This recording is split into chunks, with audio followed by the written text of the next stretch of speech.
The day's finally come! We're off to meet the Tsaritsa of Snezhnaya! What is she planning? And why does she need the gnosies? Soon, we'll have our answers! Guess this'll be the end of your journey that your sister mentioned. What is she expecting you to find there? Snezhnaya still feels like a long way away. Hopefully, there'll be plenty of time to relax, eat some good food, and have fun before we arrive. But whenever Paimon gets thinking about how our destination is right around the corner, all these questions come flooding into Paimon's head. It makes her so nervous. Yeah. Anyway, enough about all that. We can't start the final leg of our journey with that kind of mindset. Just think. We've fought dragons and sea monsters, defeated creations of the gods, faced prophecies of doom and the threat of the abyss. Heck, we've even been to the moon! With all that experience under our belts, how could we be any more prepared? Sure thing! Now, stick close to Paimon, the best guide you could ever ask for, and let's charge straight for the finish line! Off we go! What about me? Do I get a call out?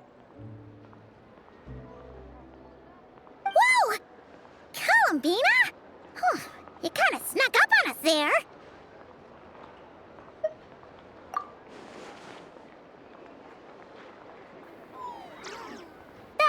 Don't look at Paimon! Paimon didn't sell you out this time. Oh, so it was you! All right, guess there's no hiding it now. All your friends have gathered at the flagship to see you off. I invited Sandrone, too, but she said she had to go back to Snezhnaya. She must be busy. She had some nasty things to say about you before leaving. Would you like to hear them? She hasn't changed a bit. All right, let's hear it. If they're heading to Snezhnaya, I'll bet it's to cause trouble for Her Majesty the Tsaritsa. Attending a farewell party for people like that would not be a good look for me right now. Also, please tell them not to count on getting help from a Fatui Harbinger in Snezhnaya. Our time working together was not terrible, precisely, but we're on different sides. So when you get there, don't do anything to make life difficult for both of us. Well, that definitely sounds on brand for her. The attitude, the reasoning. All right, we'll do our best to keep our distance then. No, you've misunderstood. I think she means that she'd like you to go see her. As long as you don't make things difficult for both of you, you'll be fine. You really have to read between the lines with Sandrone.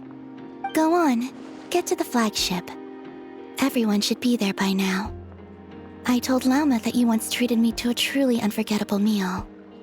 Today, I want to return the favor. It's my gift to you.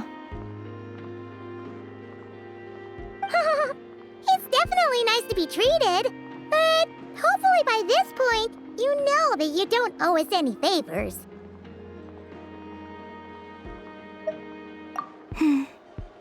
The moon of Nodcry will always give you a warm welcome.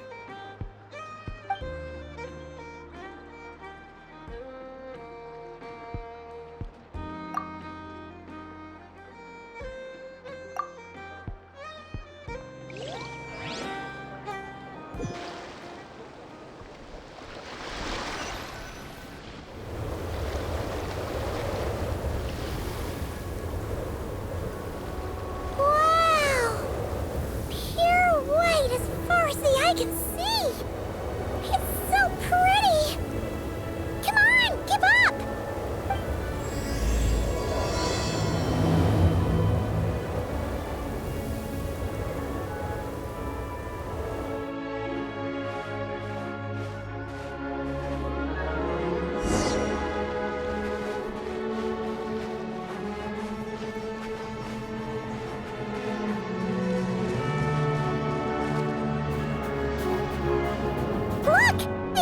Similar to the ones in Nodcry. You know, just minus the effects of Kuvaki.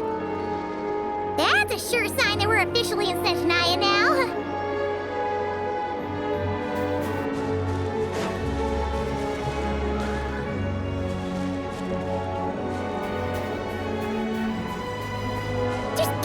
treasure chest around here somewhere. No adventure is complete without a chest or two. Wah!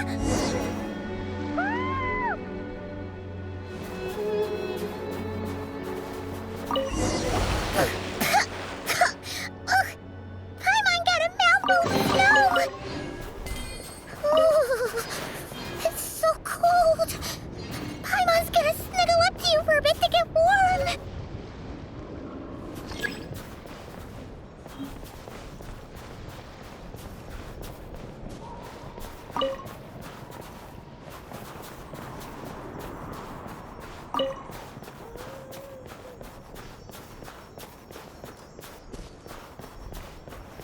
Hey, check it out! Those are bears, right? Oh, look how big and fluffy they are! So cute! Quick, take a picture before the moment passes. Right here. If we get any closer, we might scare them away.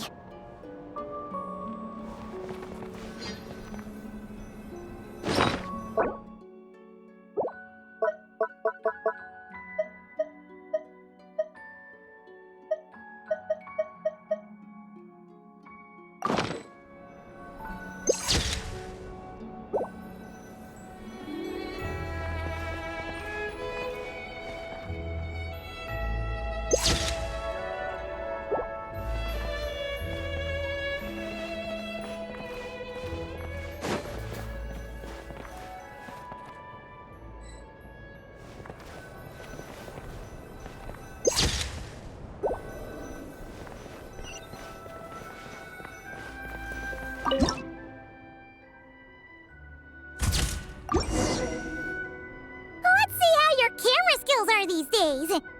Oh, wait a sec. Paimon sees something. Come on, quick! It looks like a train carriage.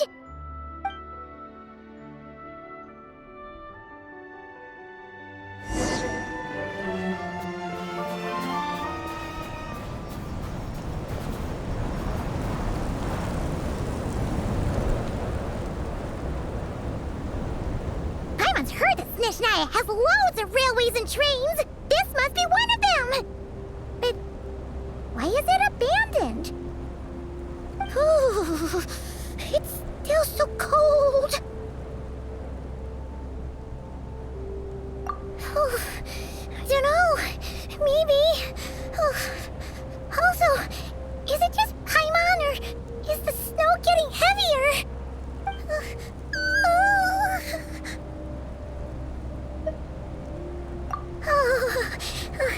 Thanks for offering, but this isn't just the weather.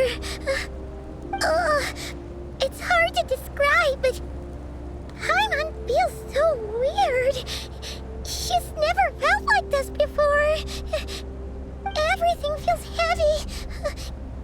Getting kind of dizzy, too. Oh, no need. Paimon's just feeling a little low on energy. That's all. It's nothing serious. Not worth ruining our travel plans over. Yep, sure thing. Snezhnaya, here we come!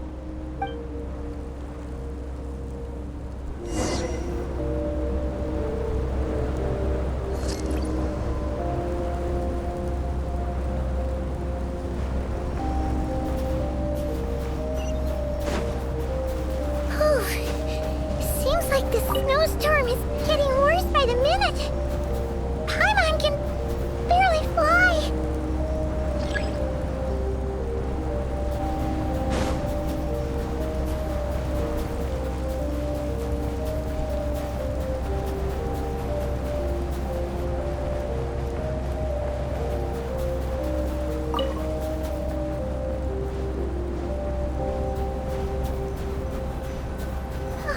Oh, look! There's a cabin over there.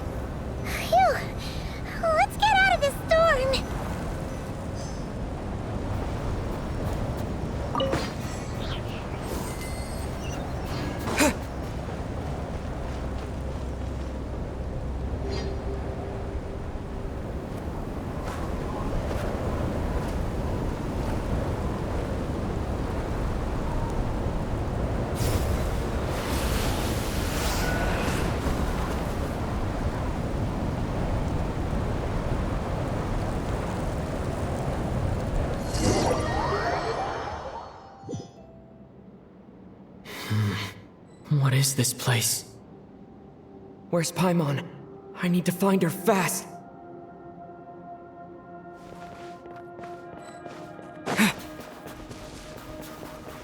Paimon! Paimon!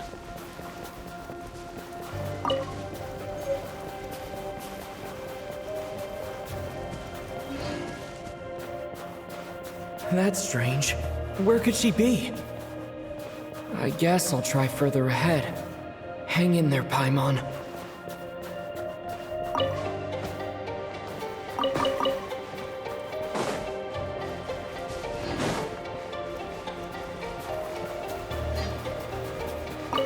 Is that a train carriage? Maybe I can get up from the inside.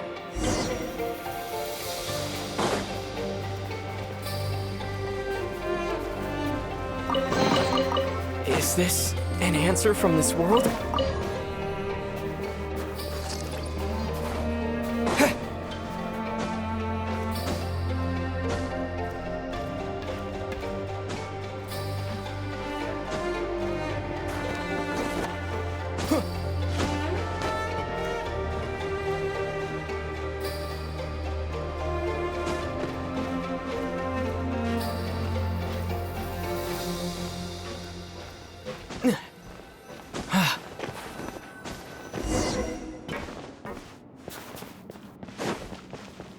It says here, Kresnik's torch, civilian model.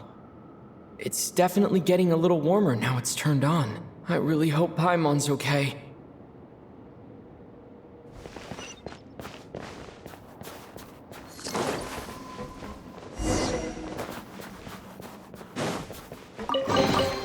Is this an answer from this world? What was that strange sound? I can't tell if... Paimon? Paimon, is that you?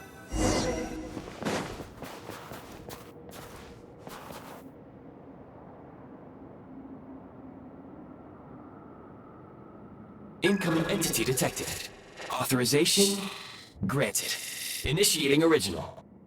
Hello, Descender, who's reached the eve of tomorrow. Eye of Grey at your service. Time since last activation. Time measurement unavailable due to the influence of... Anyway, it must have been a very long time.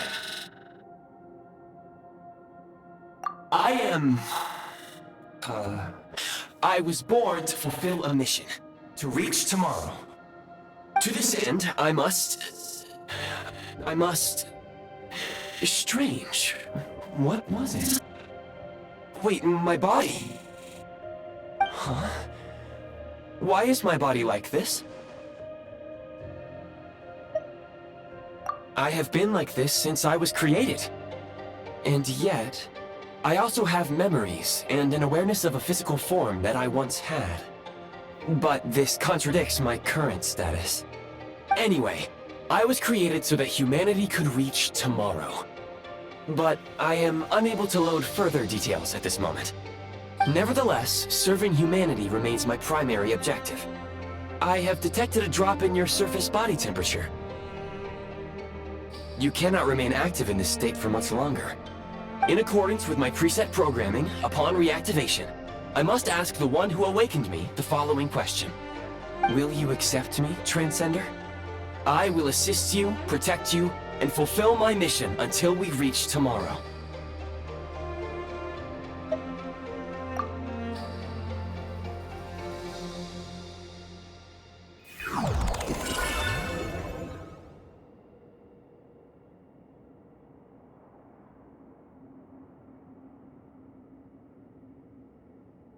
You have made a very wise decision. Now, I detected that you called out a name earlier. Presumably that of your missing companion? The name was Paimon.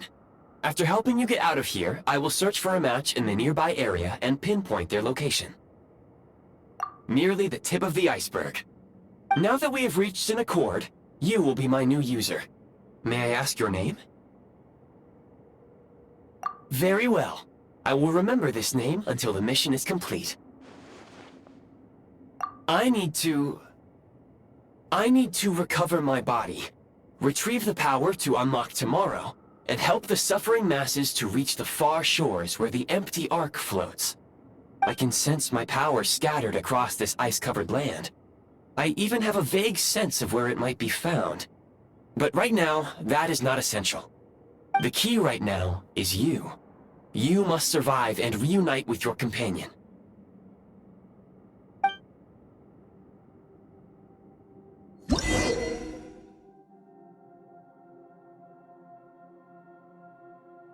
You may now execute the command, Demolish. Use it to remove the Prime Ice blocking the path and obtain Prime Ice units. Prime Ice unit count has been updated.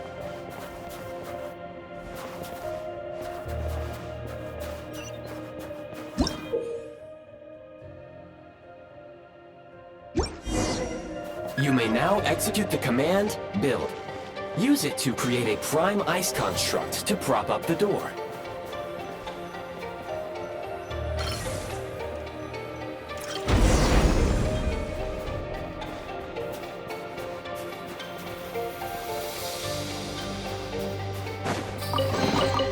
Is this an answer from this world?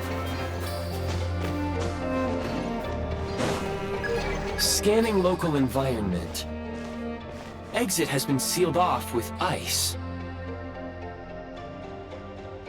That would not be an efficient approach. One moment. Usable construct blueprint detected nearby. You can use this to clear the solid ice ahead of you more quickly.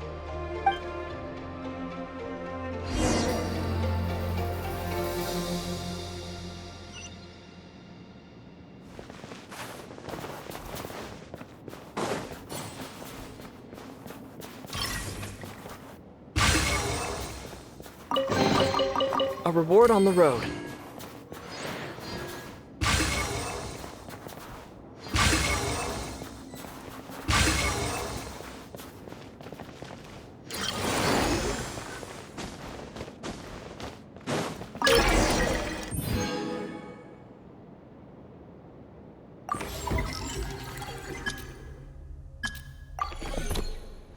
Construct blueprint added to records.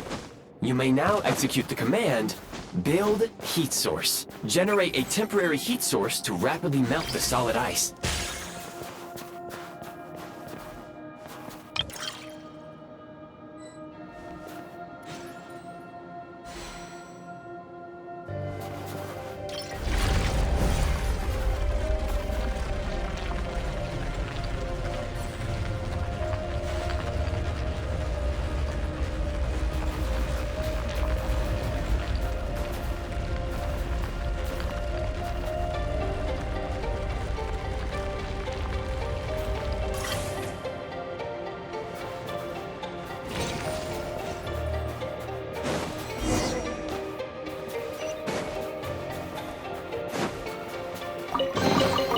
A reward on the road. My scan indicates the path is straight ahead. I recommend we proceed.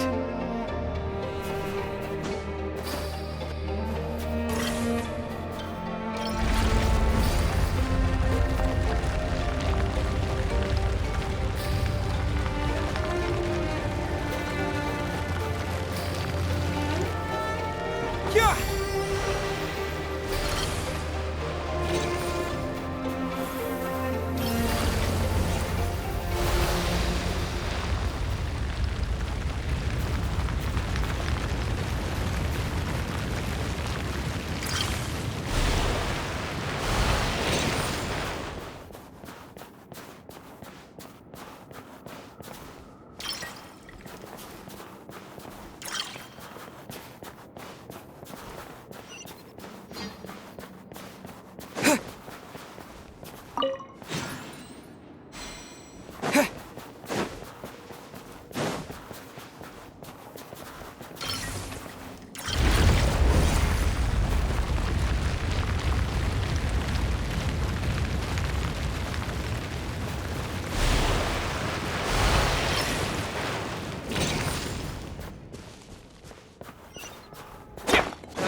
Kresnik Crystal located. Please collect at your earliest convenience.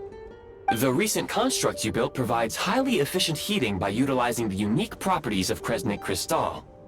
Unfortunately, prime ice constructs have a very short lifespan and cannot be stabilized during the development period.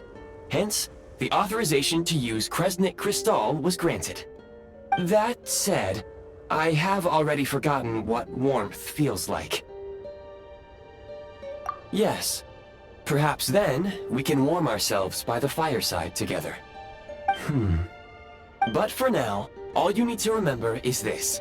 If you collect Kresnik Crystal, I can extract the energy within and use it to maintain your body's surface temperature.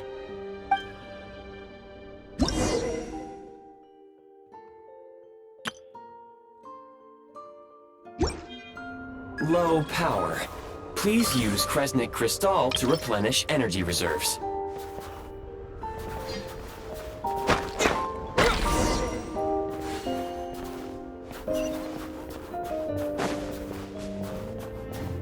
Signs of physiological activity detected in the distance. It is highly likely to be your travel companion, Paimon. Go. Go now. Be reunited and sing together. May all the people be united as one. May all of life rejoice in unison.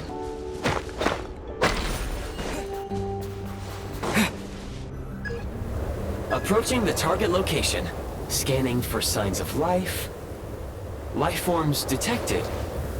2. Affirmative. However, that is not the reason for my confusion. According to my database, this location is a train station, meaning the number of life forms is unusually low. Real-time environmental data suggests that the train station may no longer be in use. But whatever the situation, please exercise caution.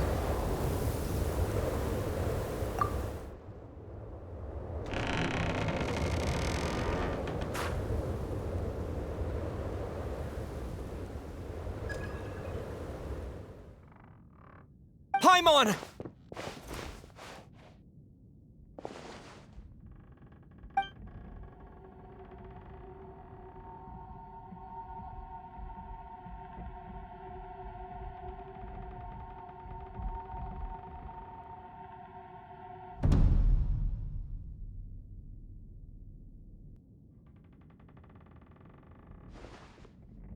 Who are you?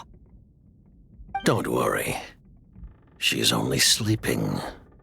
You must be the Traveler. She called your name repeatedly while attempting to battle her way through the blizzard. Newcomers to Snezhnaya struggle to adapt to the sheer cold at the best of times. Lately, even the locals are suffering, with a powerful monster having summoned a bitter snowstorm.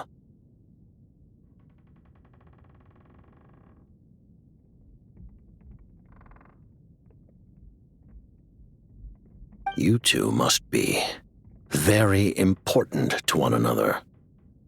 You should take more care not to get separated. Your eyes. Are you Conrian? There are indeed some Conrians left in this world who survived the cataclysm. But I doubt that is news to you. It would be unwise to interrogate my identity here. Focus your attention on your travel companion instead. We will meet again very soon.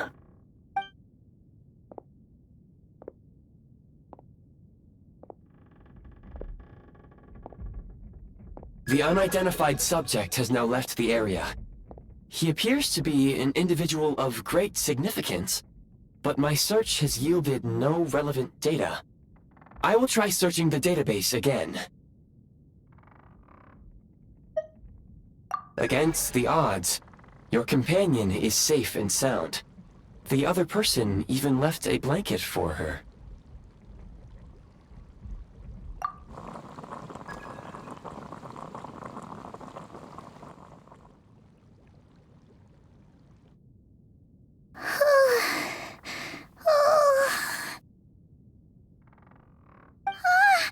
Traveler! Oh, thank goodness you're okay. Paimon was so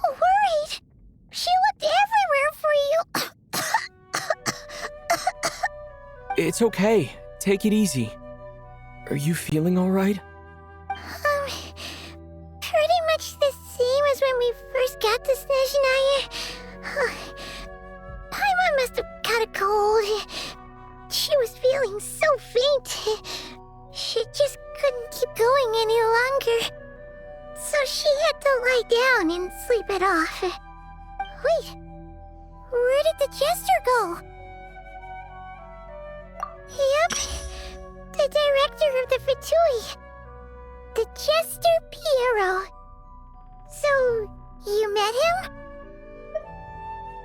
The Jester must know everything about the Tsaritsa's plans. But there's no way he'd tell me just like that. We might well have ended up clashing. Well, he was right about one thing. Right now, the most important thing for me is to take care of Paimon while she's unwell. He had no intention of explaining his motives, and he left in something of a hurry. Hey! What the? Who is that? It looks like half a pair of goggles. How amazing!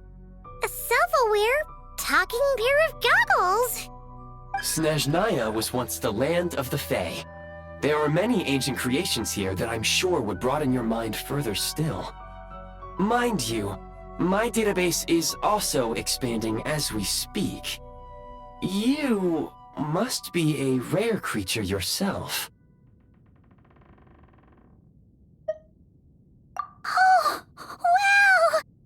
Well, thank you so much. You've earned yourself some of Paimon's favorite candy. Oh, but by the looks of it, you probably can't eat that, can you? Goodwill detected. Instead of candy, perhaps I can suggest my preferred strategy. Please clean me regularly to keep me operating at peak efficiency. Oh, that makes sense. Every pair of goggles needs wiping clean once in a while. Sure thing, mister. Anyway, back to the Jester for a second. Paimon's still confused about something. When he first showed up, he already knew Paimon's name.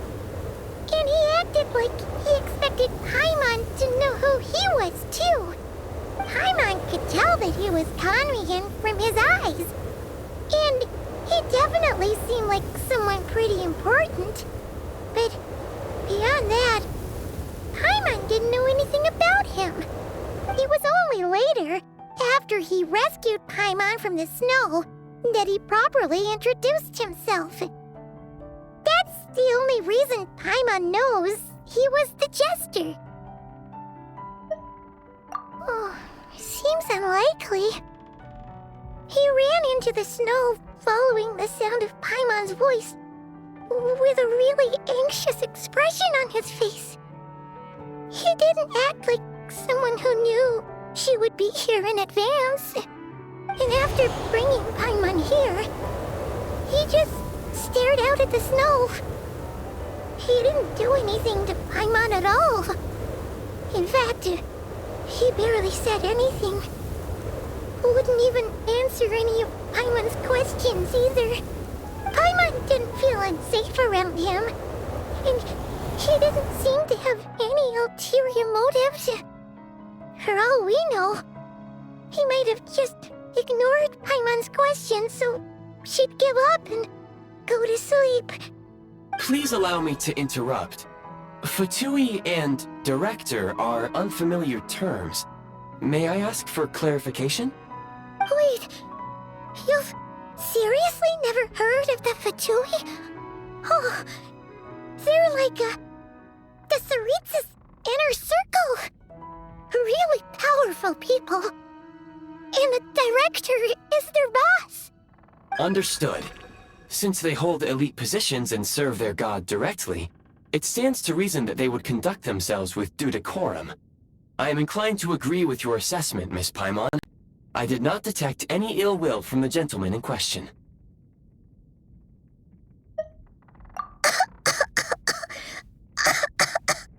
Sorry, I shouldn't have encouraged you to talk so much. Paimon, new plan. Let's get out of Snezhnaya for now. We can come back after the weather clears up and you're all better. The Jester mentioned that this snowstorm, being the work of a monster, is worse than most. Even if we made it to Snezhnagrad, we'd still have to wait out the storm before we could do any exploring. Oh, well, it's really nice of you to look out for Paimon, but she doesn't want to hold you back. We were really psyched up for this journey when we first set off. Just think of all the burning questions we have. If we turn back now, who knows how long it'll take before we finally get answers. Further information is required regarding the monster situation. But objectively speaking, there is another, more pressing issue at hand. At this point, we have traveled a significant distance into the blizzard. Were we to turn back now, the road would be extremely treacherous, especially since we would need to travel on foot. If, however, we continue onward, there may be a better solution. Do you remember what I said as we neared this location? I told you that this is a train station. While it has evidently fallen into disuse for unknown reasons, the tracks remain intact. We can break through the blizzard and forge ahead by driving a train. That is the Snezhnayan way. There is a small town up ahead, which would be the perfect place for Miss Paimon to rest and recover. Paimon thinks Goggles here makes a great point. Let's do that! Oh, come on. Don't worry. Think of all the traveling we've done so far. When has Paimon ever gotten sick before? Practically never. 'Cause she's in great shape. Sure, she's a little tired right now, but it's sure to clear up on its own. Affirmative. Should you ever need my assistance during your future adventures, please call for the Eye of Grey whenever you wish. Otherwise, I will remain silent to avoid causing any unnecessary distraction. Now, please follow me to the train tracks.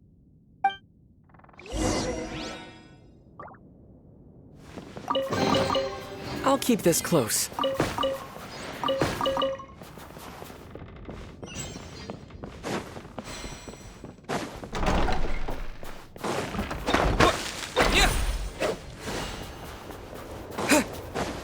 Please confirm when you are ready to depart.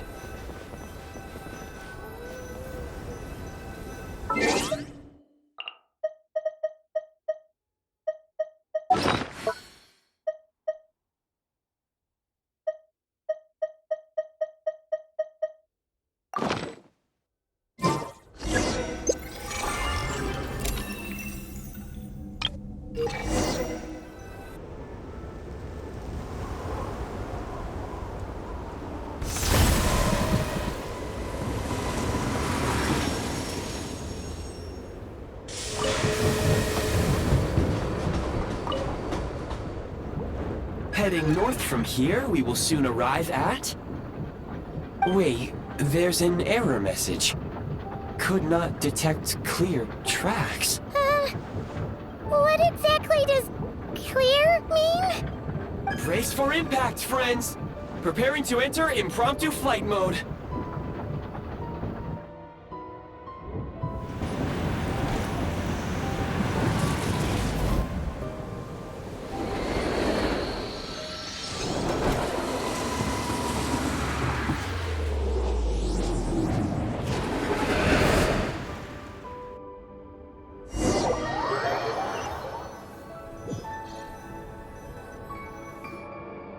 How strange.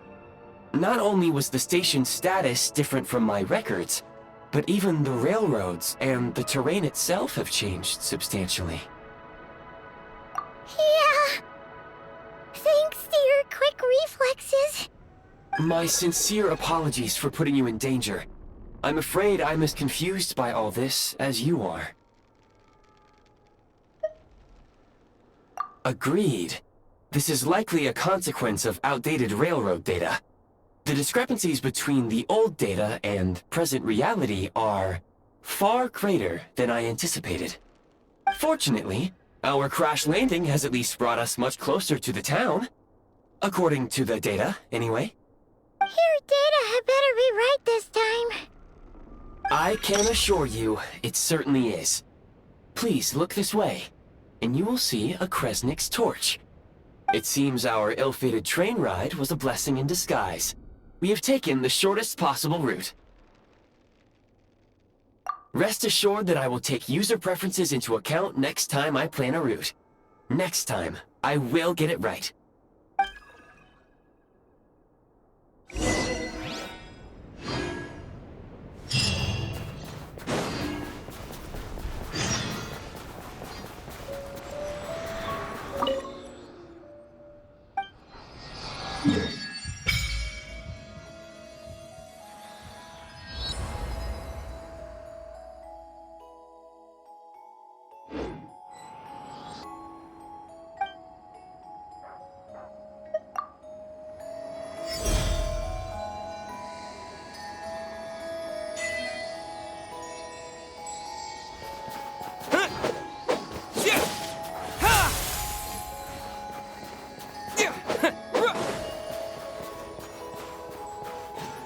Excuse me, is there an inn nearby?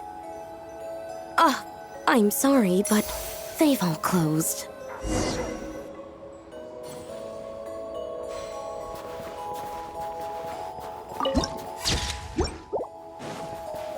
Sorry to interrupt. We're looking for a place to stay. I can't even afford to warm my own house, let alone run a business.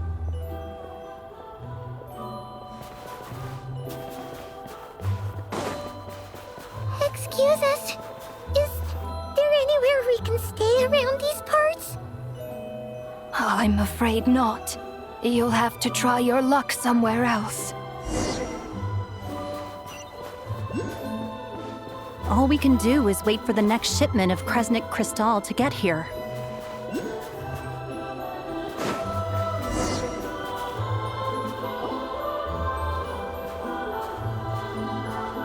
Hi there.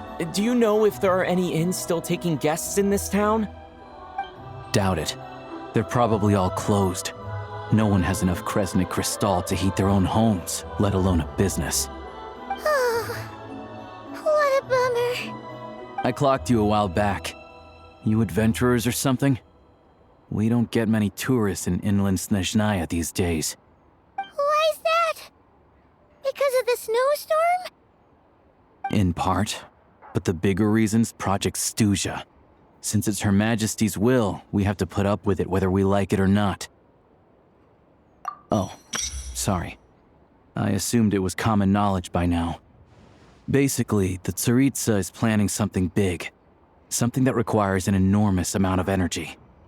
Even if they used all the surplus Kresnik Crystal in Snezhnaya, it still wouldn't be enough to meet demand. So, the Vecha passed a resolution requiring all factories and households to reduce their energy consumption. The policy has thus been charmingly named Project Stuzha, meaning bitter cold. Bitter cold? So, like, it's gonna be a cold winter, folks? You're all gonna have to find a way to get through it? That kind of idea? Pretty much. When you're broke, you scrimp and save. When it's cold, you huddle together for warmth. There's always a way to stretch things out to make ends meet. Trouble is, if you stretch someone out like an elastic band for too long, who knows if they can ever bounce back. You know what? Come with me and see for yourself.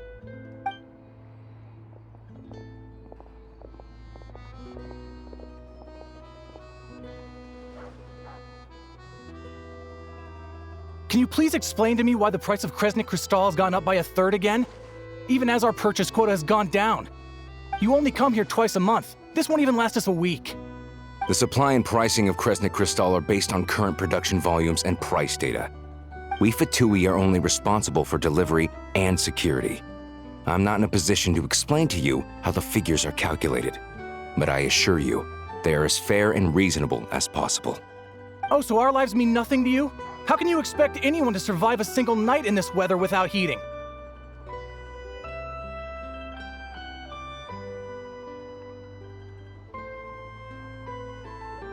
Since you insist on making me repeat myself every single visit, I will remind you again.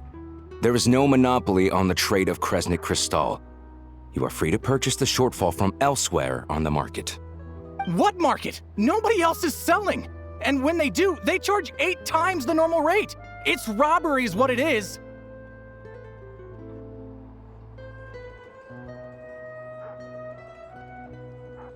Which is why the Snezhnagrad Veche passed a resolution to support border communities, without which you wouldn't even be able to buy Crystal from us to begin with. So if you're here just to argue, move aside and let the next person in line come forward. Everyone's feeling the cold here. You... All right, everyone, let's calm down for a second. A few words, if I may. We're all subjects of Her Majesty the Tsaritsa, and I'm sure every one of us is dedicated to her great cause. We all know how cold it is, and the more it snows, the harder life gets. Everyone's struggling already. Let's not make things even more difficult for each other. But Liaison Shishkin, there's clearly something wrong with this quota. I have a family in Marepasak who tell me they can buy at least double our Crystal allotment. Oh, believe you me, I had the same reaction when I first saw the numbers. Couldn't believe what I was reading. I even wrote a letter to confirm the true figures, but I'm afraid the quota really is as low as you've been advised. Still, you must understand that calculating these energy quotas is a complicated balancing act. They have to factor in population, town size, industrial application. Our top priority must be to keep the largest Kresnik's torch burning continuously. Only then can we sell the remaining Crystal for household use, and in doing so, we must make sure that everyone is treated fairly. As our Fatui comrades said, they are only responsible for delivering the goods. They need to keep accurate records, and they do not have any authority to modify the rates or quotas. That's right. Our duty is to do things by the book. Tell you what, listen. I know how anxious and upset everyone is. As a matter of fact, I was just discussing it with the mayor. What we can do is open the lower combustion chamber of the Kresnik's torch to the public. You can come to me directly to register, and I will allocate time slots accordingly. I can't guarantee there'll be ample energy for household use, but we can at least make sure you'll be able to boil water and cook food each day. Let's hang in there and make this work together, all right? Fine. I don't see any alternative. So, this is Project Stuja in action, huh? Oh, no wonder nothing's open for business. People are barely getting by. You were looking for an inn, right? For your, Fae friend? Oh, Paimon's not a Fae. Just Paimon. She must have caught a cold or something. We only just got to Snezhnaya, and we're still getting used to the climate. I have a small place in Stratomaros. I don't stay there very often, though, so it's pretty basic. But if you're not picky, you're welcome to rest there for now. It's not much, but I've got blankets and a warm fire. Are you sure? Oh, that's really kind of you. All right, then. This way. Hello, I'm Alosha. I'm a hunter. Though, if you've talked to any highwaymen, you might have heard a different side to my story. But anyway, let's keep that between us for now.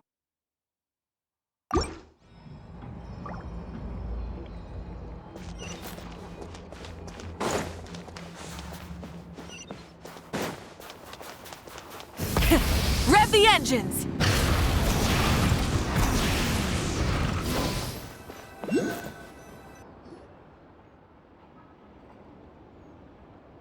Oh, so cozy and warm. Paimon's getting nice and toasty. Oh, wait. Paimon only introduced herself so far, didn't she? This is Paimon's best friend, the Traveler. Good to meet you. I'm Alosha.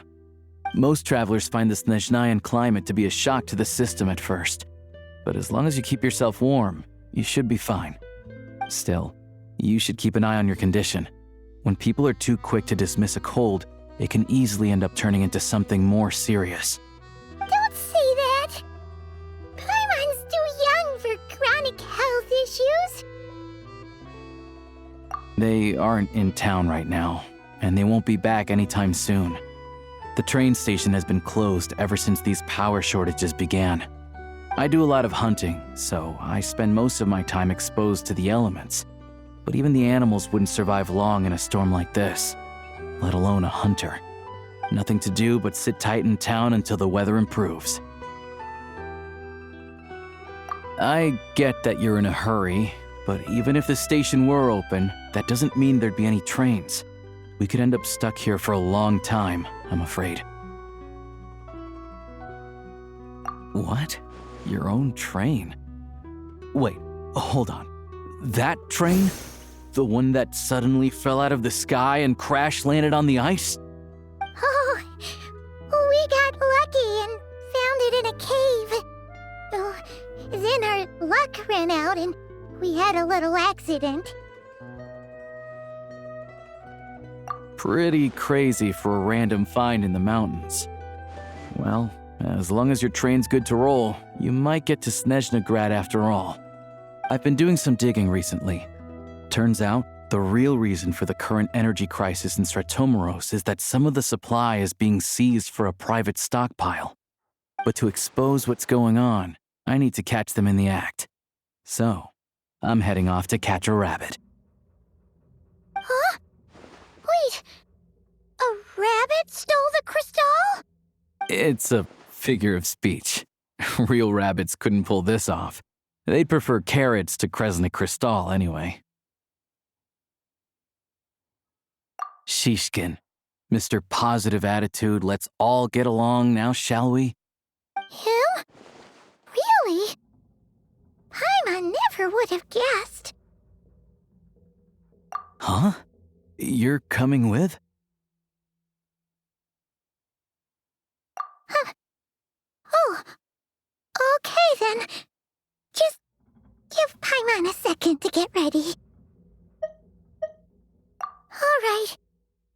Guess there's no point pushing myself.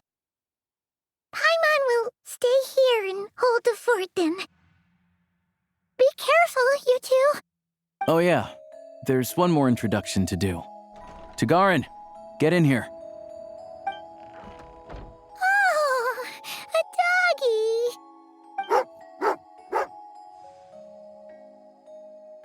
Oh, angry doggy. Oh, Tagarin doesn't like being petted then. He likes to think he's above that kind of thing. He's my hunting partner, so he'll be joining us when we head out. Carrots aside, we'll need to stay completely undetected. We can't risk spooking our rabbit, or there's no telling which burrow he'll scurry back into. First, we need to find a way into the train station and see if we can find any real freight data. Shishkin's figures can't be trusted. Then, we get Tugarin to catch a scent and find out which way the crystal went. What are you eating? Oh, check it out. When you're all out of carrots, try jerky.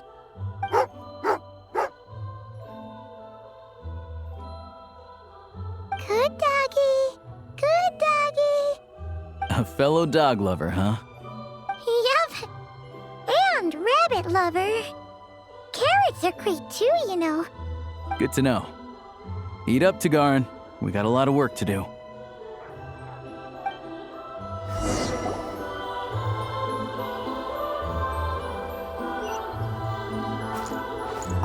Paimon's just gonna stay here and get some good rest. You guys, be careful out there.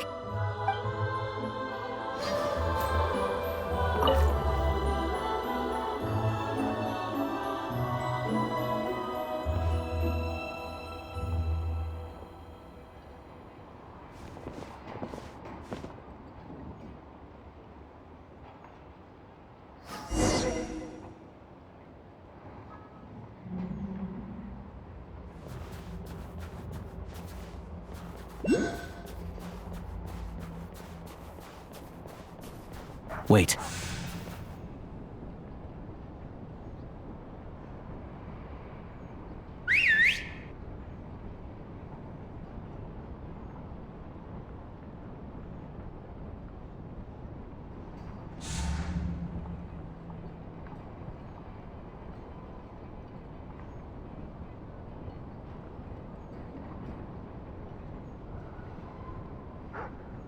Nice work, Tagarin.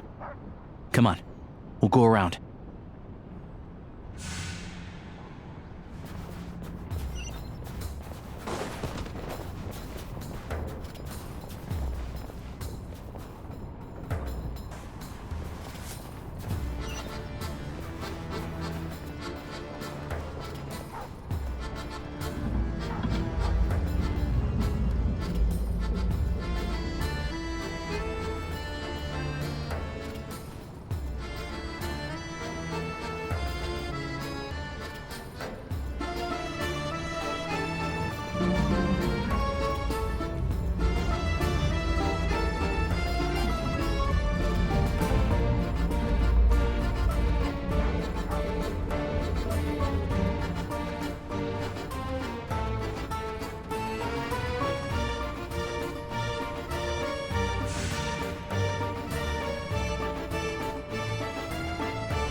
This way.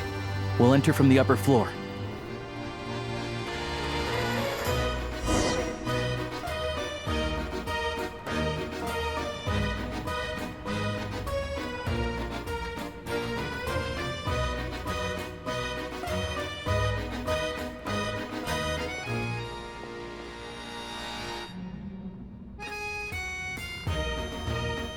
There we go.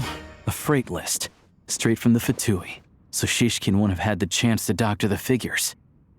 Looks as new as the day it was printed. I guess no one bothers reading these unless they have ulterior motives. Yeah, this is all we need. Come on, let's get out of here, then go track down the Crystal. Tagarin's a keen hunter, and catching rabbits is his specialty.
Anywhere there's a stove, there'll be the scent of Crystal.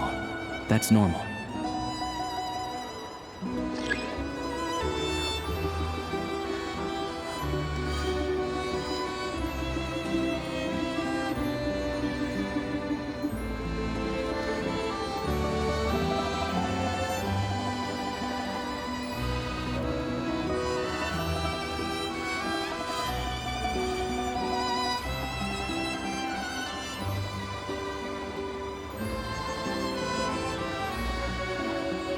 But if he picks up the scent of Crystal somewhere and there's no stove around, that's how we know something's up.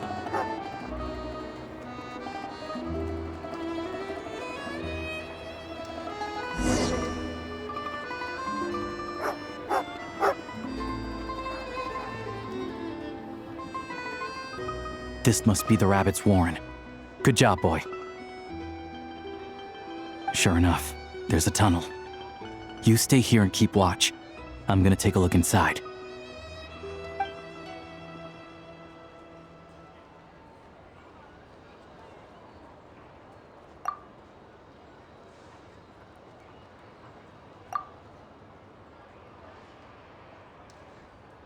Thanks for looking out for us.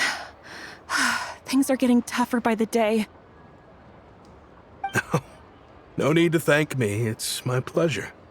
Sure as Her Majesty the Tsaritsa watching over us, every sacrifice will be worthwhile. Let's grit our teeth until the blizzard passes. These days of hardship will be over soon.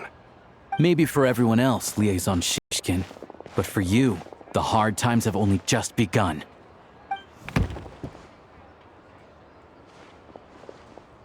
Huh? Who are you? What's the matter?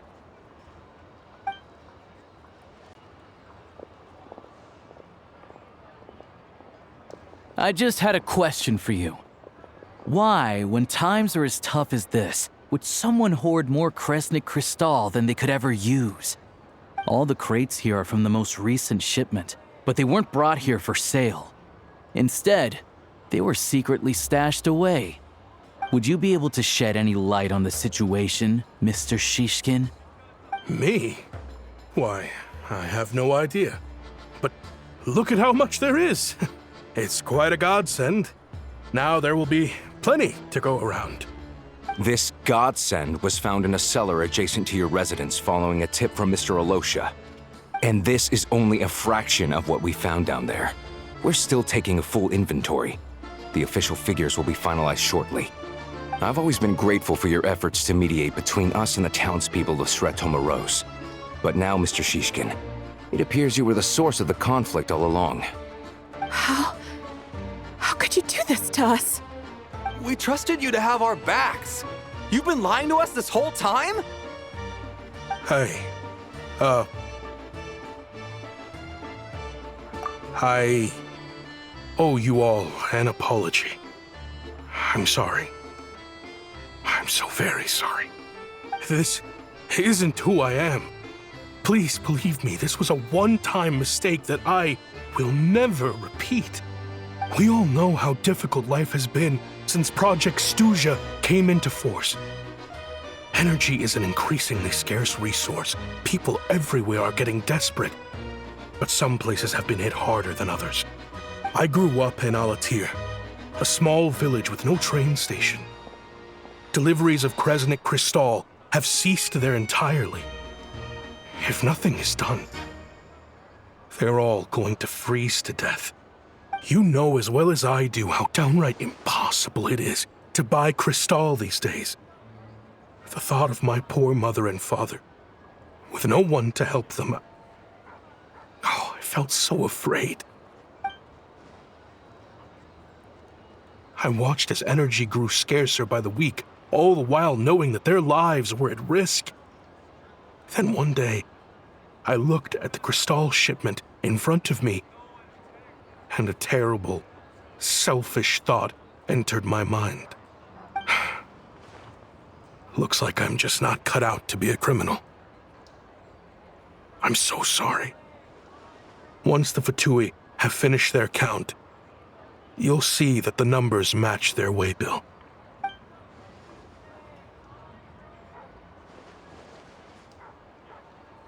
I have the official Snezhnayan quotas here. Anyone who has already purchased energy, please make your way over here to correct your transactions.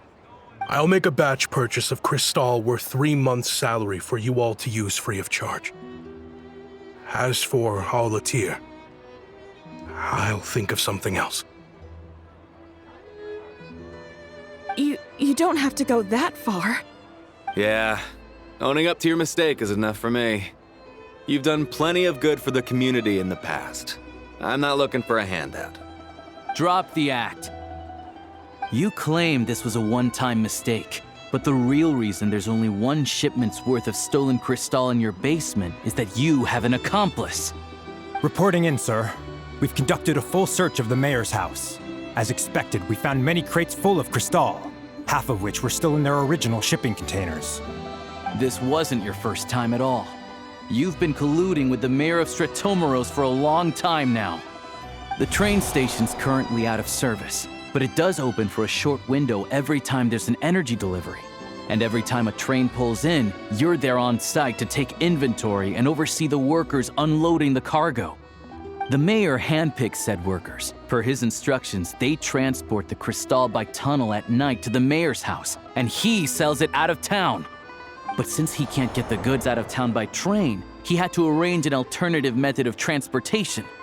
This meant slower sales, which gave me plenty of opportunity to catch him in the act. Wait, the mayor's involved in this too? Preposterous. What proof do you have of any of this?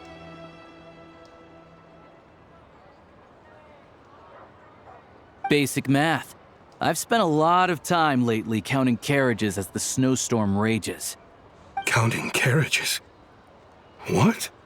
The energy consumed by a train depends on its total weight. And since energy is a limited resource right now, it's fair to assume that every carriage is packed full. So, if we take the energy required for the Kresnik's torch, add the sales figures you provided, then compare that figure to the train's theoretical cargo capacity, guess what? The numbers never match. It's always off by 1 or 2 carriages worth. This time, you set a new record. 3 carriages missing.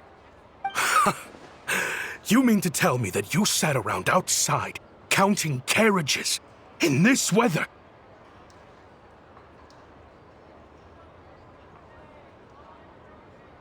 I'm a hunter. I have 2 options. Hunt or starve. Well, I've heard enough. The evidence speaks for itself. Take Shishkin and the mayor into custody and escort them back to Snezhnaya.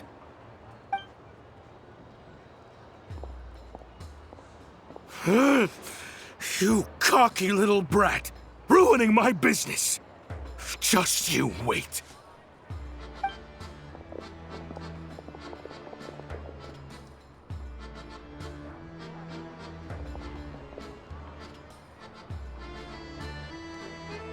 Yeah, something felt off, so I just followed my gut. Math isn't my strong suit, though. I'm lucky my dad made me learn enough to get by, but all this number crunching was a million times harder than the aim and fire work I'm used to. Thank you for your assistance. You're a brave lad. Shishkin was quite the cunning criminal, as I'm sure you can tell. He did all of this right under our noses, and we never suspected a thing. A wolf in sheep's clothing. He had everyone fooled. Even with that sob story he fed us.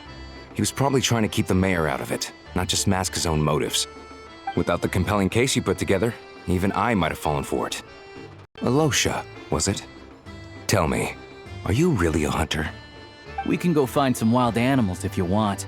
I'll fire off a couple of shots, and you'll see whether I'm the real deal. I didn't mean to cast suspicion on your identity. It's just, well, I'm sure you've heard of the Rokot. Recently, they've been recruiting people with your kind of talent. They hide in plain sight under false identities, working against Project Stuzha, sometimes directly opposing the Tsaritsa herself.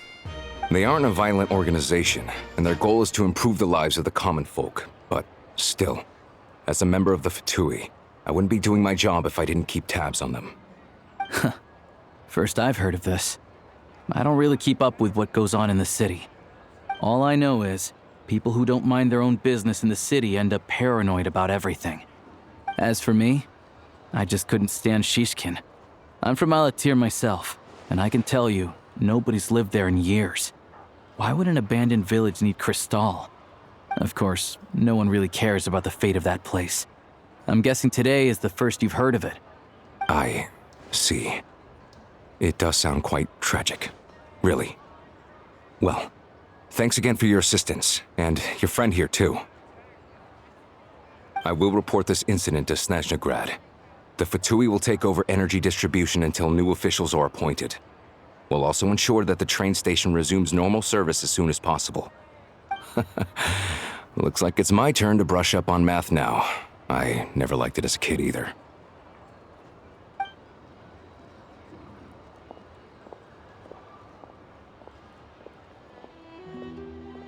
Don't mention it. Isn't the soldier overseeing the delivery supposed to verify the quantity of the goods? Was he just careless? Or was he being paid off too? Who knows? Excuse me. I'll take a share of Kresnik Crystal too. Thanks. I need to take a detour before we head back. There's someone I have to deliver this crystal to.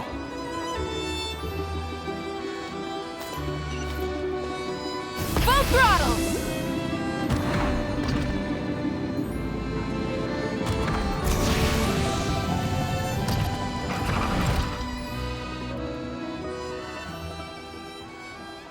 Hang tight for a moment. This old lady, she doesn't really know who's who anymore.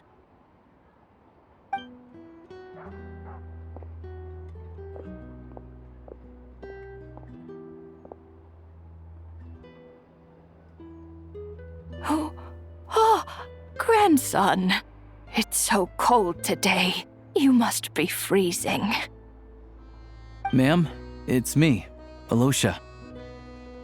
Alosha? Alosha who? You know me. I came by earlier today. Cleaned the ashes out of your stove, gave you some warmer bedding, and washed your back.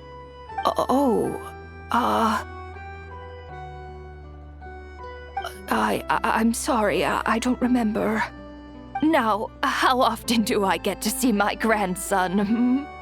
Come on, take a seat and relax while I fix you something to eat. It's okay. You just rest. I'm fine.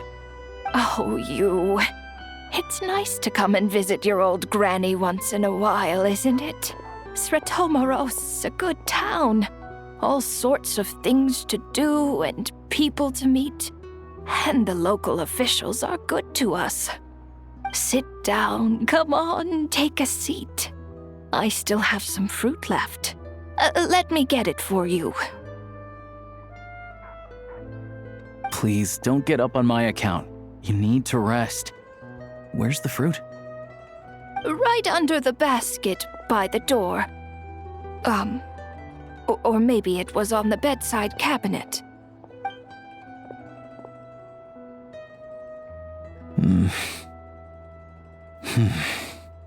Well, grandson dear, do you like it?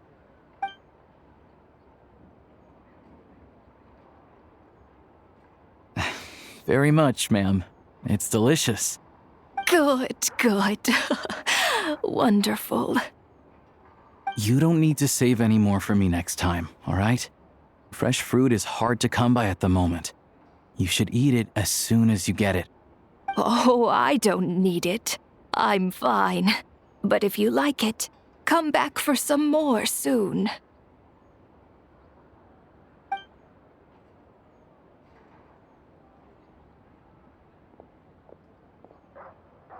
Some kind soul must have given these to her. But she always saves the nicer things for special occasions. I met her at the market back before her health began declining. She was a lovely old lady. We're from the same hometown. Not many people have heard of Alatir. And if they have, it's usually for all the wrong reasons. There's a gang of highwaymen that came from there. Now that it's an abandoned village, it's rare to find anyone who shares fond memories of our hometown. So after we got talking and realized we were from the same place, we decided to keep in touch by letter. I first learned of Sretomoros's energy supply problems from a passing comment in one of her letters. Then, after her health went downhill, I started visiting more often to check in on her. The town's been in decline for a while now, but because of her memory problems, she thinks of it as the bustling, prosperous Sretomoros still in its heyday. That said, I kinda appreciate her optimism. There's not much of it going around in this world of ice and snow. It's fine. Everyone grows old. In Snezhnaya, some people believe that in your final moments, you'll sense a familiar presence by your side. You turn to look at them, but their face is blurry.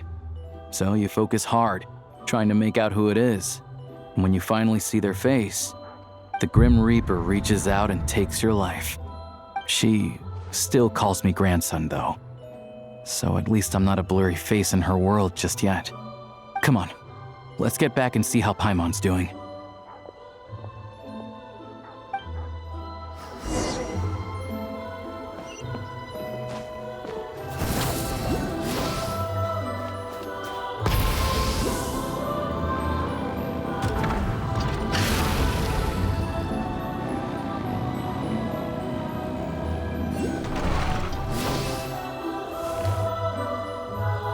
Paimon, we're back. Are you feeling any better? Yep. Paimon's not cold anymore, but she's still a little dizzy. Flying probably isn't a good idea right now. Paimon might lose her balance. But Paimon's sure she'll be fine. It's probably just from getting hit on the head by that pile of snow when we first arrived in Snezhnaya. Her complexion's looking much better. Let's keep an eye on her. Sure, but enough about that. How did everything go on your end? Are you all set? Did you have any trouble? I'll explain. It's a bit of a long story.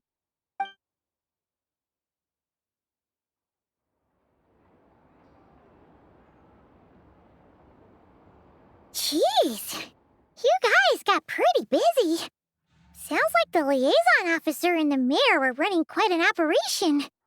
Good riddance to both of them. It's a good thing you managed to catch them. So, you said the train station will open again soon, right? And everyone has enough crystal now? Yeah. Well, enough to survive at least. Project Snezhnaya isn't going away anytime soon. People will still have to scrimp and save to make ends meet. Don't know. The goal of Project Snezhnaya is to gather energy for the Tsaritsa, but no one knows where that energy's going. It's never been made public. The thing is, we were told that the project would only last for 6 months, but time and time again, they keep extending it. Extending it?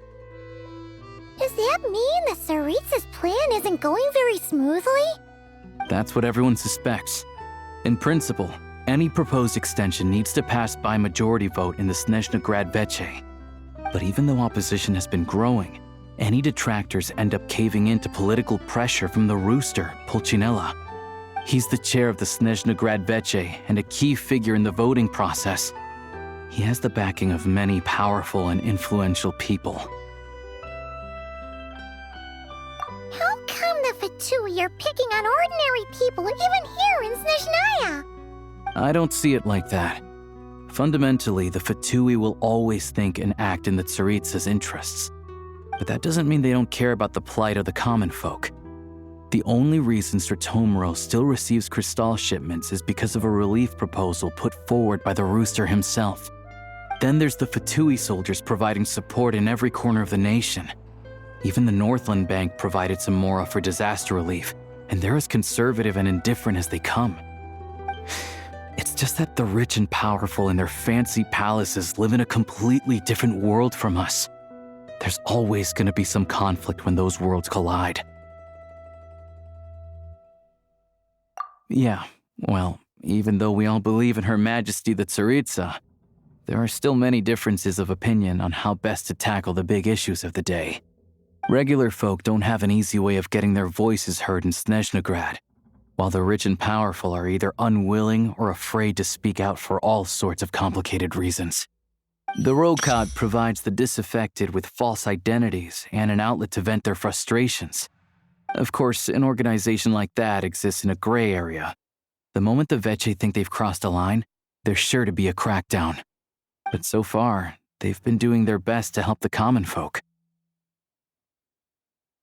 Like us, don't you mean? You didn't hesitate to join in. You're not new to this, I can tell. That's because we're adventurers. It's our job to help people out with commissions and get to the bottom of things. Sounds like we're going to get along. So, what's your business in Snezhnaya? Aside from taking your friend to see a doctor, of course. I want to meet the Tsaritsa. It's complicated. I've had run-ins with many of the Harbingers along the way, and I really need to know what the Tsaritsa is up to. Her ultimate goal? What the no-sees mean in all of this? Since I've made it this far in my journey, I have to find the truth, whatever it takes. Wait, so... no way. Are you who I think you are? Sounds like you've heard of us then. We're getting more famous by the day. I didn't realize I was in the company of giants. Honestly, we're all as curious as you are about what the Tsaritsa's planning, and why it has to involve us freezing to death in the snow.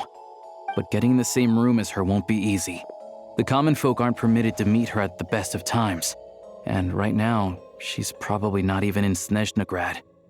Word is, she's heading east on a campaign to slay a monster. Yeah, so you've heard of it. A wild, unpredictable monster with the power to summon snowstorms. It also absorbs everything around it into its body, so it's growing constantly. Now, it's so big that the Tsaritsa has deemed it the #1 threat. Luckily, as it grew, it became increasingly less mobile, so it doesn't pose an immediate threat to this town or to Snezhnagrad. I'm sure the Tsaritsa and her personal guard, the Druzhna, won't have any trouble defeating the creature between them. It's just a question of how long it'll take. Suffice to say, you won't be seeing her anytime soon. You'll have to wait until she gets back. Fair. Well, the Fatui will be taking over management of the train station for the time being. Things should be up and running by tomorrow. Once it's open, we can see about getting your train towed to the station. Whoa! That's gotta take a lot of manpower. Are you sure we can talk them into it? The Fatui aren't exactly spotless in this whole mess. Plus, we helped them out. Should be easy enough to negotiate. As far as I know, all the paperwork is dealt with upon manufacture. I've never seen anyone check it, so I wouldn't worry. Having a train makes everything much easier. We'll reach Snezhnagrad in no time. I need to head there myself anyway. Got some game to trade for Mora. I know a good doctor in the city. I'll introduce you when we get there. Oh, thanks so much. Let's get a good night's sleep ahead of our big trip tomorrow.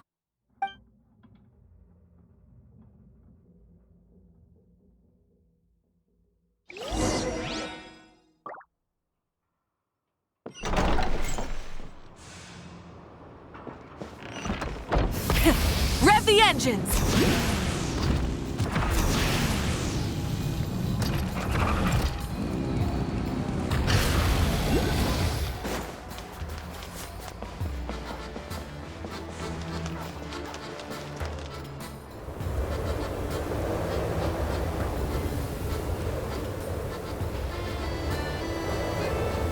Drive carefully, all right? You don't want to end up in this situation again. Also, I don't think I've seen a train like this before. Is it a new model or something? Not a fan of small talk, are you? Anyway, take this. It's an up-to-date map of the Snezhnayan rail network. All the track switching is automated, so as long as the train's moving, you don't need to worry about collisions or anything. We'll leave you to examine the train's conditions yourselves. Fingers crossed nothing's broken. I doubt Sratomaros has any engineers with experience working on this model. Shouldn't be a problem. Thanks for everything. All right then. Have a safe journey. And make sure to check everything's working before you set off.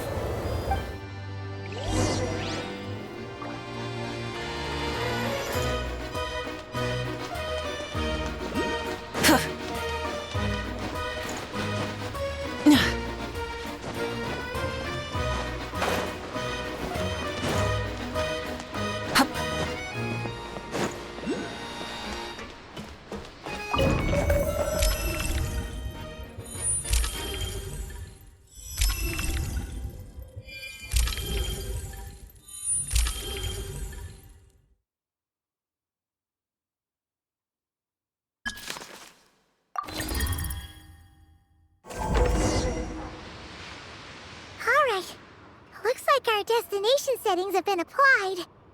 Let's give this thing a final once-over and then head out. Goggles, your time to shine. Affirmative. Running vehicle diagnostics. What's this? Engine, green. Wheels, green. Frame, minor damage, but no impact on function. Diagnostics complete. All systems nominal. Neat! Huh. Paimon still can't get over the fact that you just found this tech lying around in a random cave. I've lived in Snezhnaya my whole life, and I've never heard of an interactive, talking train autopilot. Strictly speaking, I wasn't designed purely to drive trains, though I doubt you have any interest in navigating the practically unreadable operator's manual yourself. All configurations are complete. Should you require any further assistance, please call for the Eye of Grey. Away we go! Oh, nope. Paimon's gonna find a warmer seat.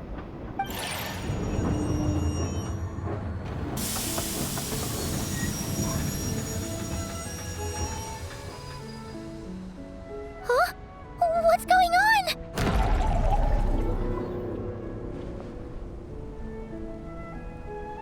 Oh no.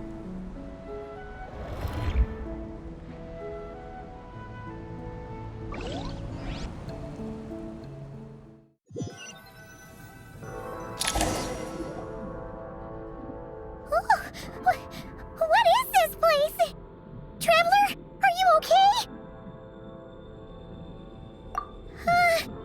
Paimon's still airborne, but it feels like swimming through thick, gloopy water. It's horrible! Just our luck. Of all the things that could have gone wrong. Halosha, you're Snezhnayan, right? Any idea what the heck this place is? It's called the Shadow Realm. A place where no wind blows, no light shines, and no elemental energy flows. Even time itself doesn't exist here. It's a world where everything seems to come to a standstill. I've only seen it a few times before, and this is my first time inside. It's a dangerous place. Most people who get sucked into the Shadow Realm are never seen again.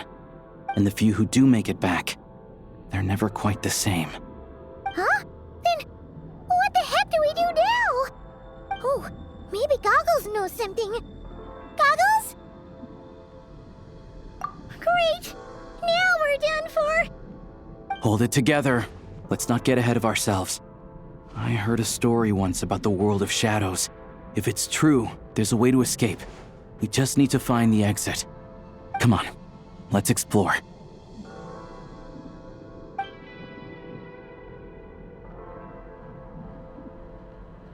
Look at these Fatui! It's like they've lost their minds! Their shadows have been devoured. They're no longer amongst the living.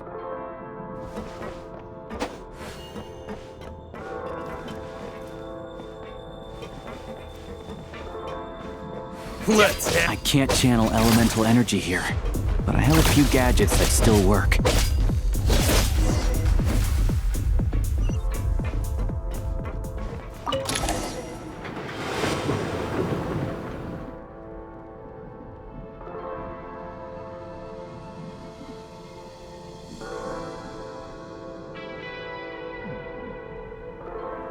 Wait! What's that blue thing? Is that... Goggles? Guess we'd better find a way over.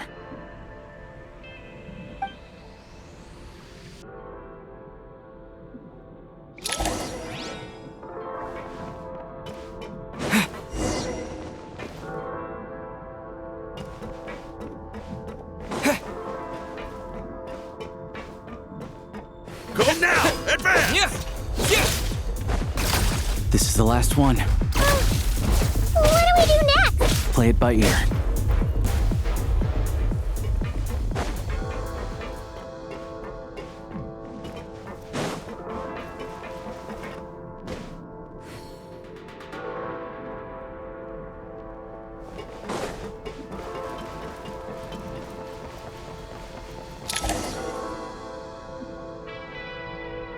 Goggles! Hello. I am glad to see the three of you safe and sound. For now, at least. But things aren't looking too good. Correct. We are now inside what is known as the Shadow Realm, the darkest space in the shell, where even the Most High is loath to cast its gaze. Time and space hold no meaning here. It intersects with the world of the light realm only rarely, like an air bubble that rises to the water's surface. We must leave this place before it sinks back down into the depths once more. Sounds like you have a plan. Yes. In fact, the very purpose of my creation was likely to... from the Shadow Realm. It appears that key data is currently inaccessible, but now is not the time to resolve that problem. I have marked the exit to the Shadow Realm for your convenience. In addition, I have prepared some equipment to aid you as you traverse the Shadow Realm, Traveler. It may well be one of my core functions. Scan complete. Construction in progress. Activation code? We once peered into the past from the ruins of the Shadows. This is what remains of the Golden City, Hyperborea.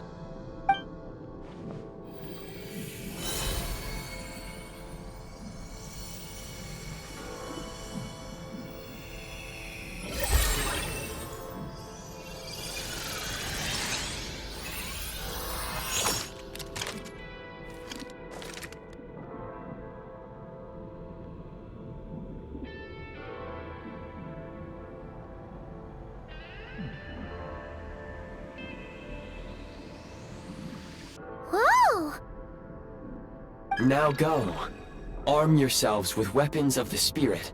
Bring down the walls of the stronghold, and extinguish the flaming arrows of the wicked. Is this a gun? In the Shadow Realm, where humans cannot channel the elements, there once was one who, after much research and many attempts, found this to be the most effective means of attack. Let's go. We don't have much time.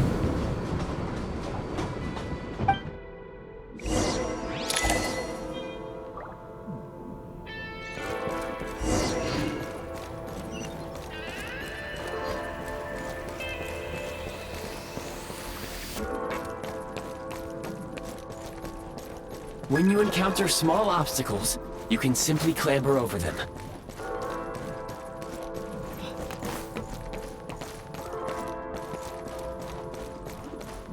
You can slide to navigate through low, narrow tunnels. Obstruction ahead. You may be able to use the explosives nearby. Shoot the explosives to detonate them and clear the path. Since elemental energy is unavailable in the Shadow Realm, ammunition is an important resource. You can replenish your ammunition at various supply points. For long-range targets, try using the scope to line up your shot. Many hostile units approaching. I suggest a new strategy. Take cover, and pick them off one by one.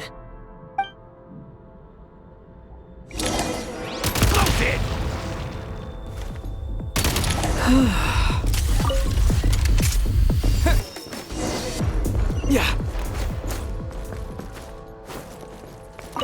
More enemies detected. Try attacking with the newly unlocked Assault function. Taking cover! Can't take much more! It's all over. Need a refill! Change of tactics. Fall back!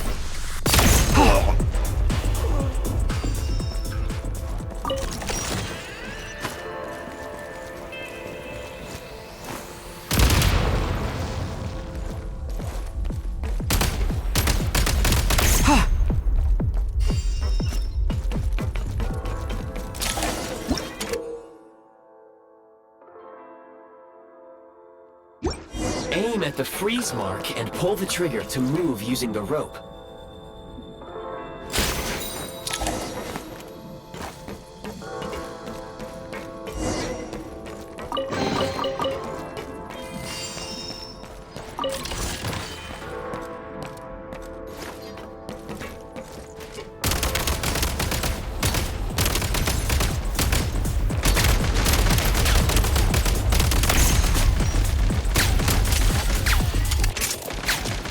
Mind the rhythm!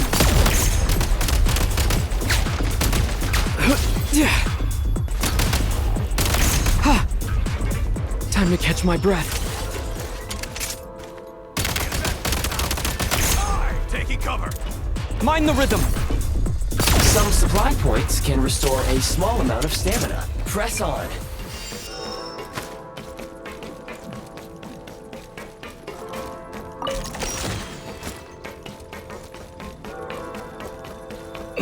You should be able to use the Prime Ice construct left here to cover long distances.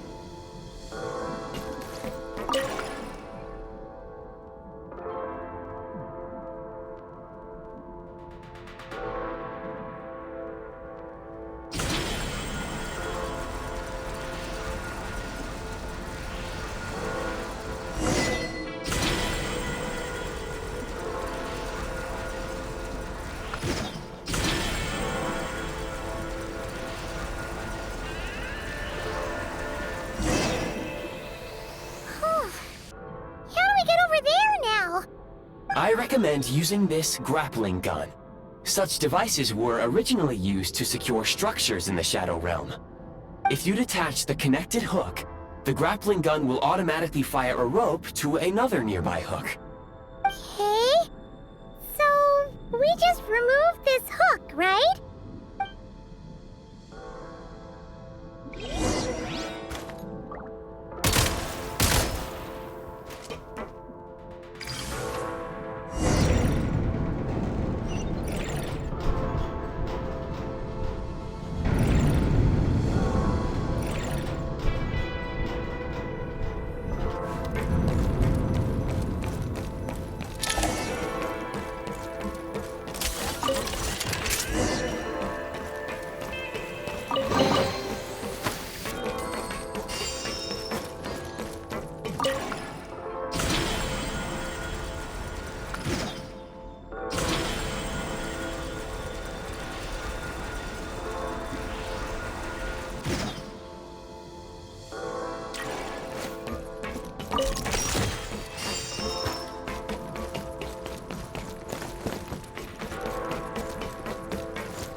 Nice.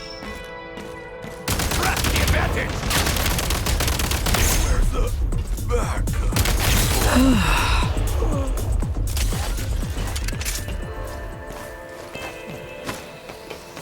Sprint at the Prime Ice Launcher to reach high places with ease.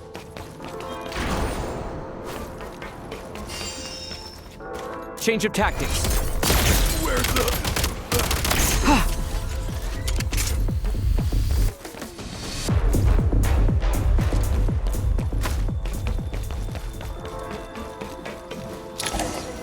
Usable munitions detected. Frag crystal.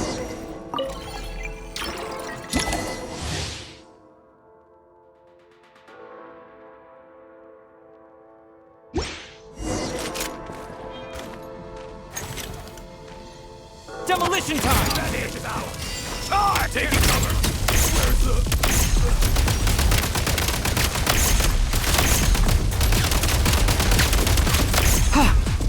Gotta recharge! Try this!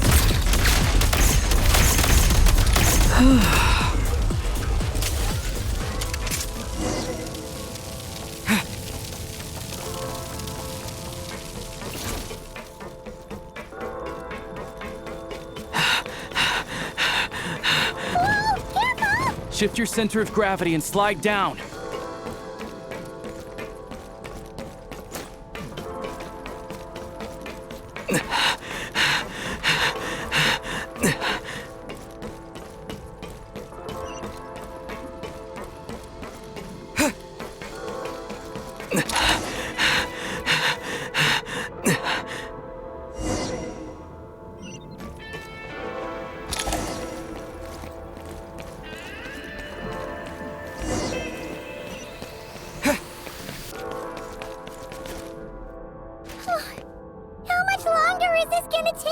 The exit is right ahead. We are very close now. However... It's like they're trying to keep us trapped here.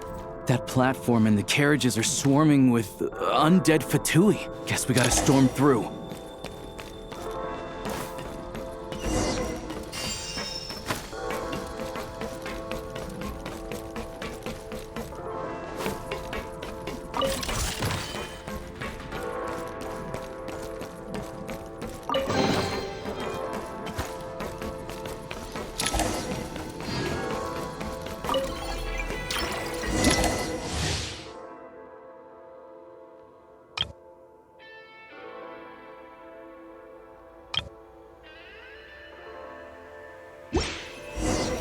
You may find switching to assault mode makes your attacks more effective.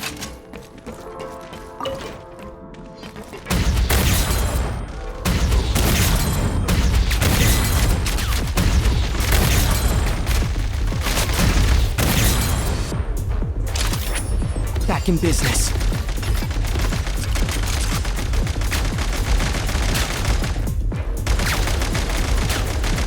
Out of ammo! Cover me!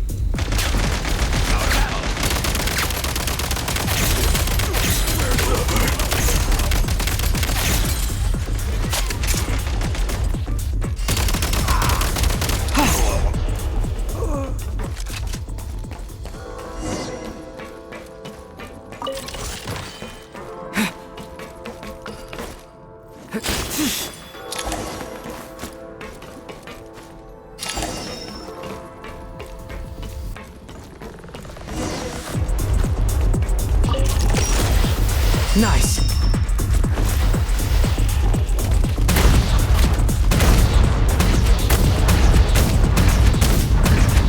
Need a refill.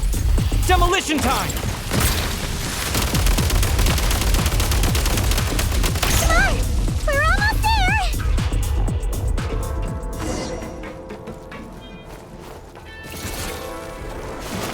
Huh? Why is everything shaking so much? Looks like the Shadow Realm is about to sink back down into the depths. The exit is right here. You mean this weird bubble thing? Wait, how exactly do we... No time to think. We just gotta go for it.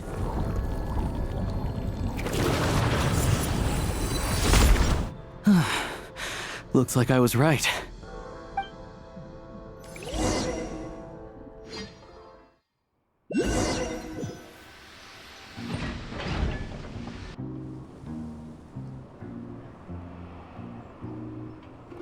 I can't believe the Shadow Realm manifested right on the railroad tracks. It's almost unheard of. Lucky we made it out. All thanks to you and that awesome gun. Ah, so you have heard of the Golden City before? Yeah, it came up a whole bunch in Nokrai. You're a pretty neat surprise in that sense, aren't you, Goggles? We had no idea they left cool gadgets like you behind. Make no mistake, it was a team effort. For a first-time firearm user, your performance was quite outstanding, far beyond my expectations. As Alosha said, it is highly unusual for the Shadow Realm to manifest in a place like this, but we should still watch out for similar dangers ahead. Oh, let's hope not. If anything else goes wrong with this trip, Paimon's gonna have train trauma for life. The Shadow Realm can appear anywhere, not just on the railroad. I am simply advising that we take sensible precautions. Now, if you wish to further calibrate and upgrade your firearm, you may do so over there, provided you have the necessary components. Please take a moment to catch your breath while I repair the body of the train. Amongst other things, this will ensure Paimon is a little warmer while on board. Oh, thanks, Goggles. You're a trusty train conductor. Well, maybe trusty isn't quite the right word, considering. Anyway, at least you get the job done. Yes, of course. And just like the Eye of Grey, I am sure it will be a great asset to you in your future adventures. If not the trustiest, then it will at least get the job done. Let's get some fresh air while the Eye of Grey fixes the train. Yeah, sure. Paimon wants to forget all about the Shadow Realm. It was so creepy in there. Stretching our legs might help take our mind off things.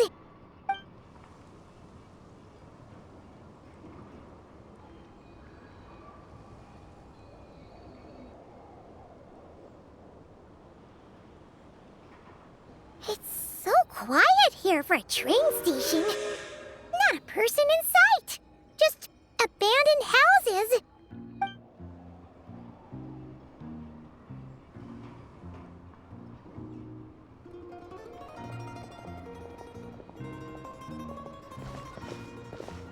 Huh? So much for repair? You've swapped our train out for a whole new model! My plan was to restore the train to its original appearance per my records as quickly as possible. Now that the repairs are complete, the train offers optimized performance and a significantly improved trendiness level. Huh. Didn't know trendiness was a parameter. According to my calculations, parameterization is the most effective way for the Eye of Grey to understand trendiness. Hyperborea, huh? I'm sure I've heard of that in a story somewhere. What an incredible little gadget you are.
You might want to avoid looking down if you're afraid of heights. No, it's not that.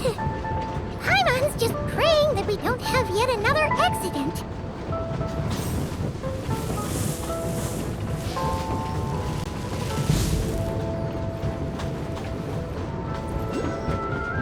That mountain is breathtaking.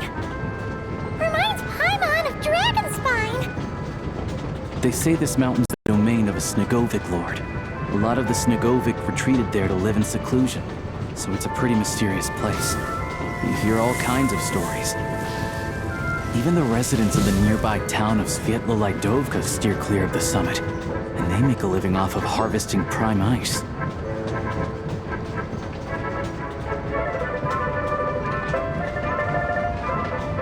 Look, Snezhnagrad's just up ahead.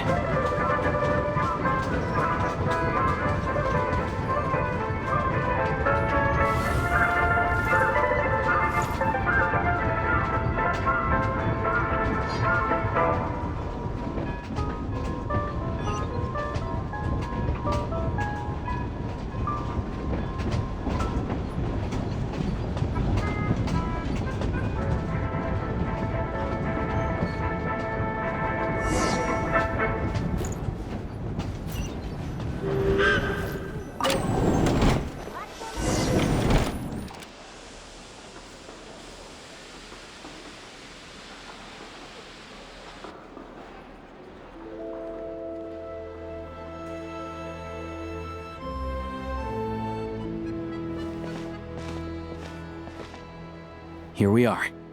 Welcome to Snezhnaya train station, the biggest transport hub in the nation. Wow! It's so majestic! Just flying from one side to the other would probably leave Paimon out of breath! It's built for maximum efficiency, but yes, transferring trains here can be a little tiring. In the future, you can use this train station to travel anywhere you want in Snezhnaya. For now, though, come with me. Let's get Paimon checked out. This way. There's a lift car that goes straight to Sapoliarni.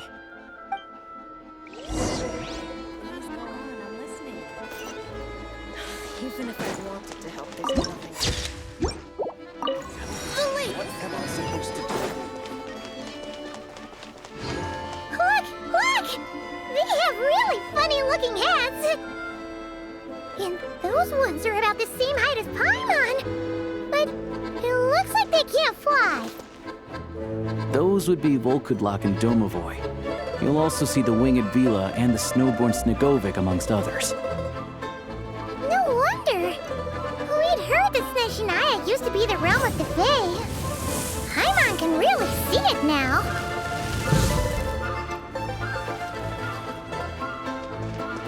Full throttle!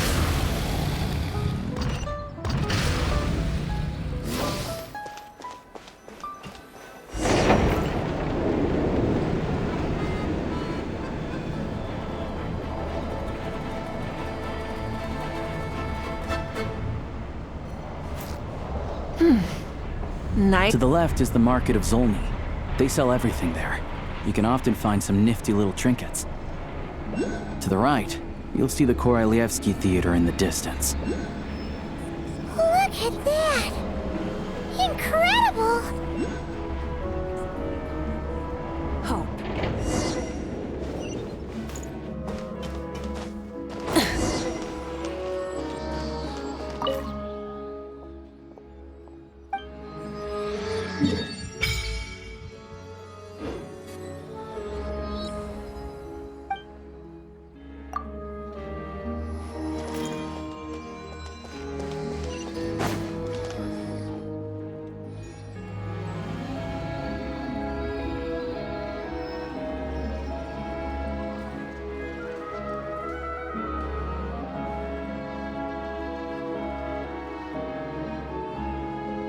Wow! Snezhnaya is stunning! Seeing it with our own eyes makes all the trouble we went through to get here worth it! I found it pretty stunning when I first came here too. But I soon found out that stunningly beautiful means stunningly expensive. The prices here are crazy. I'm just a small-time hunter, so Zolny is where I spend most of my time. This way will take us to Podvorier restaurant. They offer food and lodging there, so you can get settled in while I fetch the doctor. Is that gonna be stunningly expensive too? Yeah, I mean, there are places to stay in Zolny, but I highly doubt they'd meet your standards. Most of the stoves are out of crystal, the windows are drafty, and at night, four-legged roommates come out to play, sharpening their claws on the roof beams and floorboards. Yep, no way! Not a chance Paimon's staying anywhere like that. Maybe we can split the cost of the room between us? Paimon still has some savings left.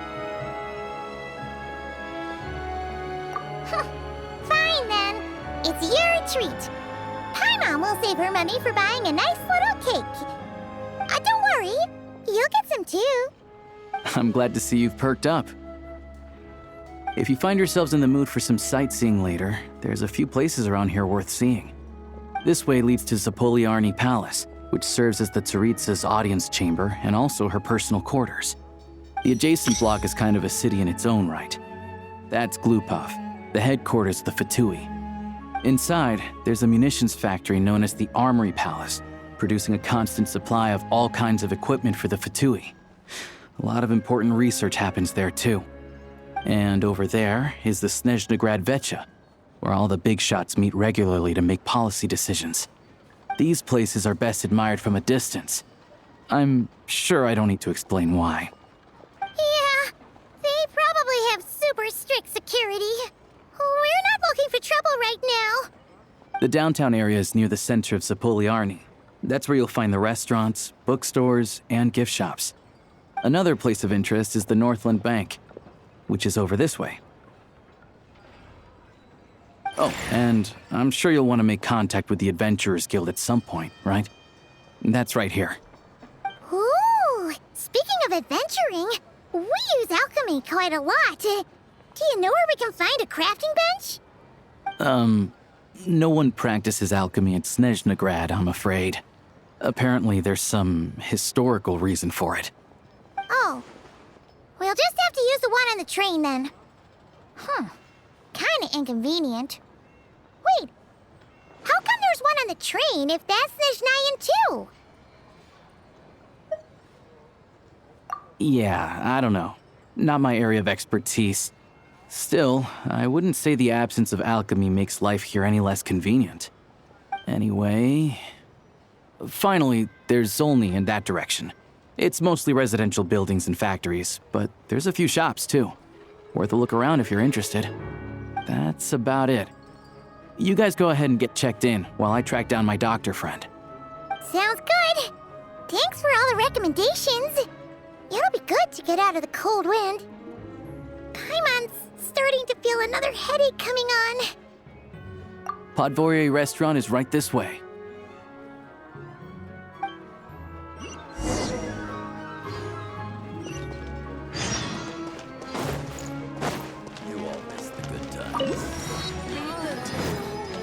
Try and stop me!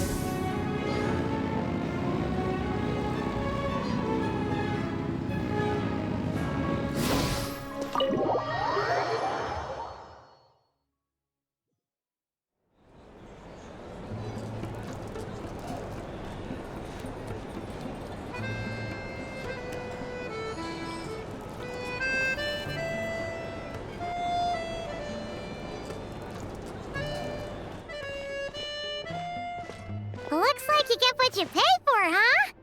Paimon likes this room a lot. Yeah, much better now that we're out of the cold. Oh, thanks for taking such good care of Paimon.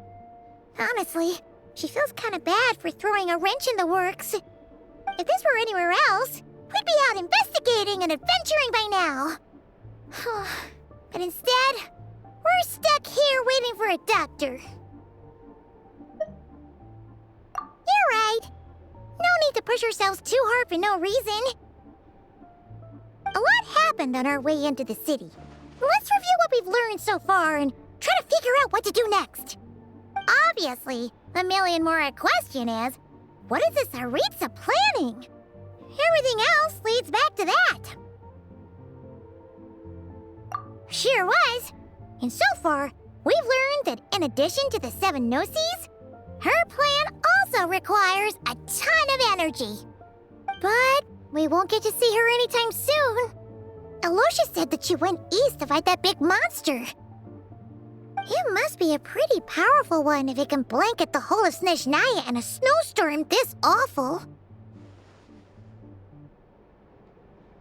To be honest, what we're really lacking right now is information. The kind of information that only the higher-ups in the government would know. Not word on the street type of info. Paimon can think of a few people who might be able to help us. But... Right! And when we left Nogcry, Sandrone specifically left a message reminding us which side we're on. So... it's unlikely they'd tell us anything confidential about the Tsaritsa's grand plan. Yeah, fair point. Besides, that Glupov place is right nearby. We've got nothing to lose, so it'd be a waste not to go. There's gotta be someone there willing to talk to us, right? Maybe Arlecchino or Sandrone? Or possibly Tartaglia. But it's unlikely we could sweet-talk Arlecchino, let alone Sandrone. She basically told us to stay in her lane already. Yeah, the last time was all the way back in Fontaine, right? Too bad we missed him in Nogcry. Apparently, he came to help out. Hello. Is there a traveler and Paimon in there? That's Aloysia! Come in!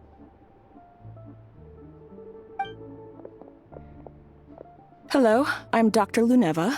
Alosha mentioned that one of you is feeling a little under the weather. I see. So you're my patient today, yes? And you're, Faye, I presume? Good question. Paimon's not too sure either, but she's definitely not the same kind of Fae as the ones we saw at the train station. Is that gonna be an issue? Not exactly. It's just, I'm used to treating human patients. Fae tend to be far more resilient than even the healthiest and most long-lived of humans. But don't worry, I do have some experience treating Fae. I've even diagnosed plenty of cats and dogs in my time. Safe to say, I have a fairly eclectic range of expertise. It'll be fine. Paimon's basically the same as a human. Right? We're no different when it comes down to it, are we? More like you don't eat enough. The more talking you do, the more you need to eat.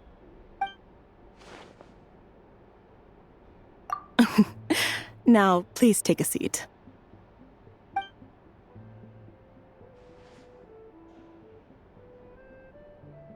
Okay, vital signs are good. Test results are all within normal ranges. I don't think it's anything serious. More than likely, you've just caught a cold. I can give you some medicine to tide you over, but as long as you rest properly for the next couple of days, you should feel better. Make sure to keep an eye on your temperature, though. If you find yourself with a persistent low-grade fever, or if your symptoms don't improve, just contact me again. Sounds like there's no cause for alarm.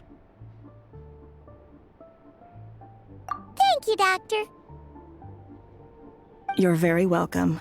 Just doing my job. I'll leave you in peace now. Time to visit my next patients. Take care. You heard the doctor. Best you rest up here for a couple days. No sightseeing for the time being. All right, then. Guess we've got no choice. Let's just treat it as a short vacation. I have to get back to it. If you need anything else from the doctor or me, go to the Hunter Trade Station in Zolny. The boss there knows how to reach me. Hey, no big deal. You saved my life in the Shadow Realm. This is the least I could do. See you around.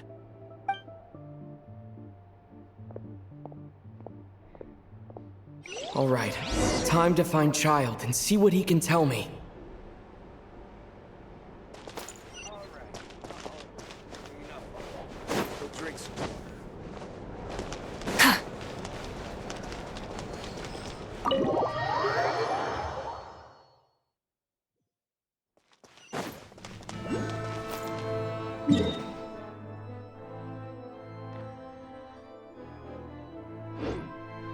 Full throttle!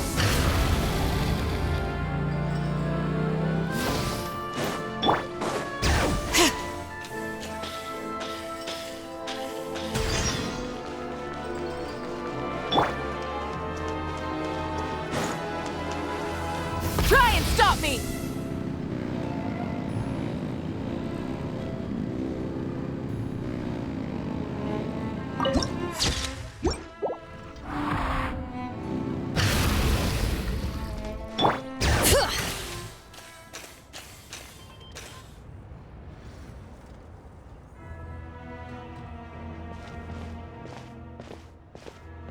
Hold on. Please display your invitation letter or permit. Glupov does not accept meeting requests without a prior appointment. You'll have to apply per the advertised booking process and wait until your invitation letter is issued. Might I ask who you're hoping to visit? Another one who thinks the rules don't apply to them. I don't understand why people think they can just talk their way in here. You don't just show up and land a meeting with the Harbinger. But I have to go through the motions for protocol's sake. Honestly, it's such a waste of time asking when I already know what the answer's gonna be.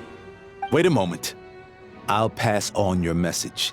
If Child is unavailable, you'll have to go through the proper procedure.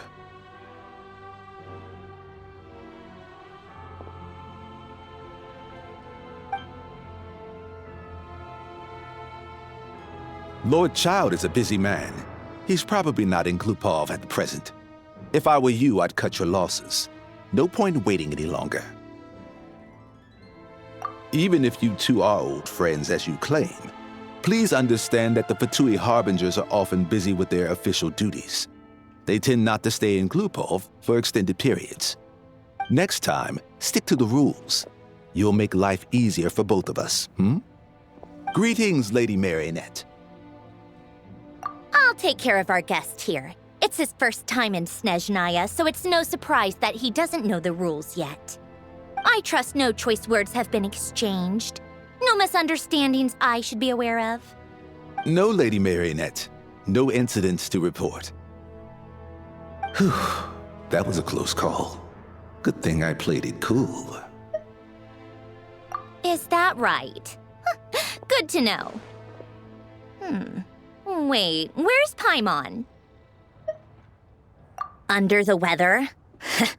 That's hard to imagine. She's always buzzing with energy. I take it she's still adapting to the climate. Happens to a lot of people. It's even colder here than in Nodcry. Has she seen a doctor? I can get you one if you need. All right then. Well, let me know if you run into any other problems. Why else? I was just about to sit down for some much-needed tea time when I heard that an old friend of Tartaglia's had shown up outside. No appointment, nothing. And, as obnoxious as it may be to show up uninvited at Glupov, I couldn't help but take pity on the poor soul who was waiting outside in vain.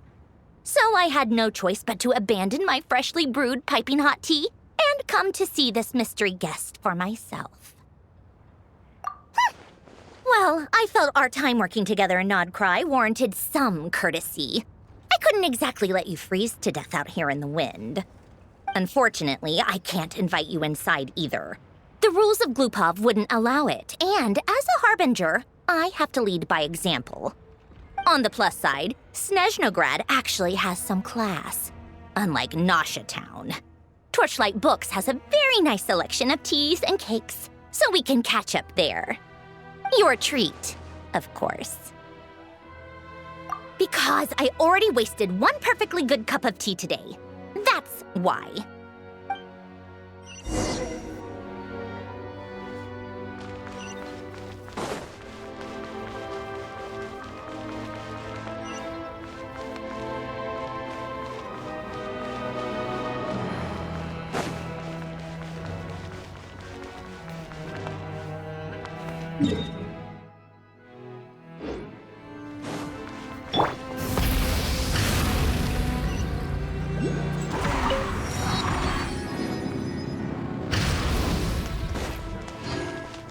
Bring it!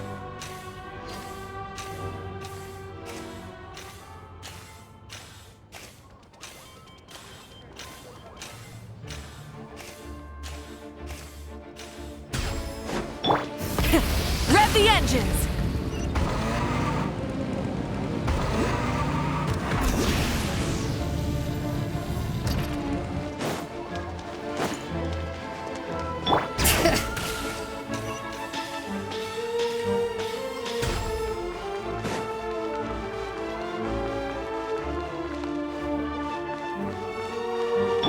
Full throttle!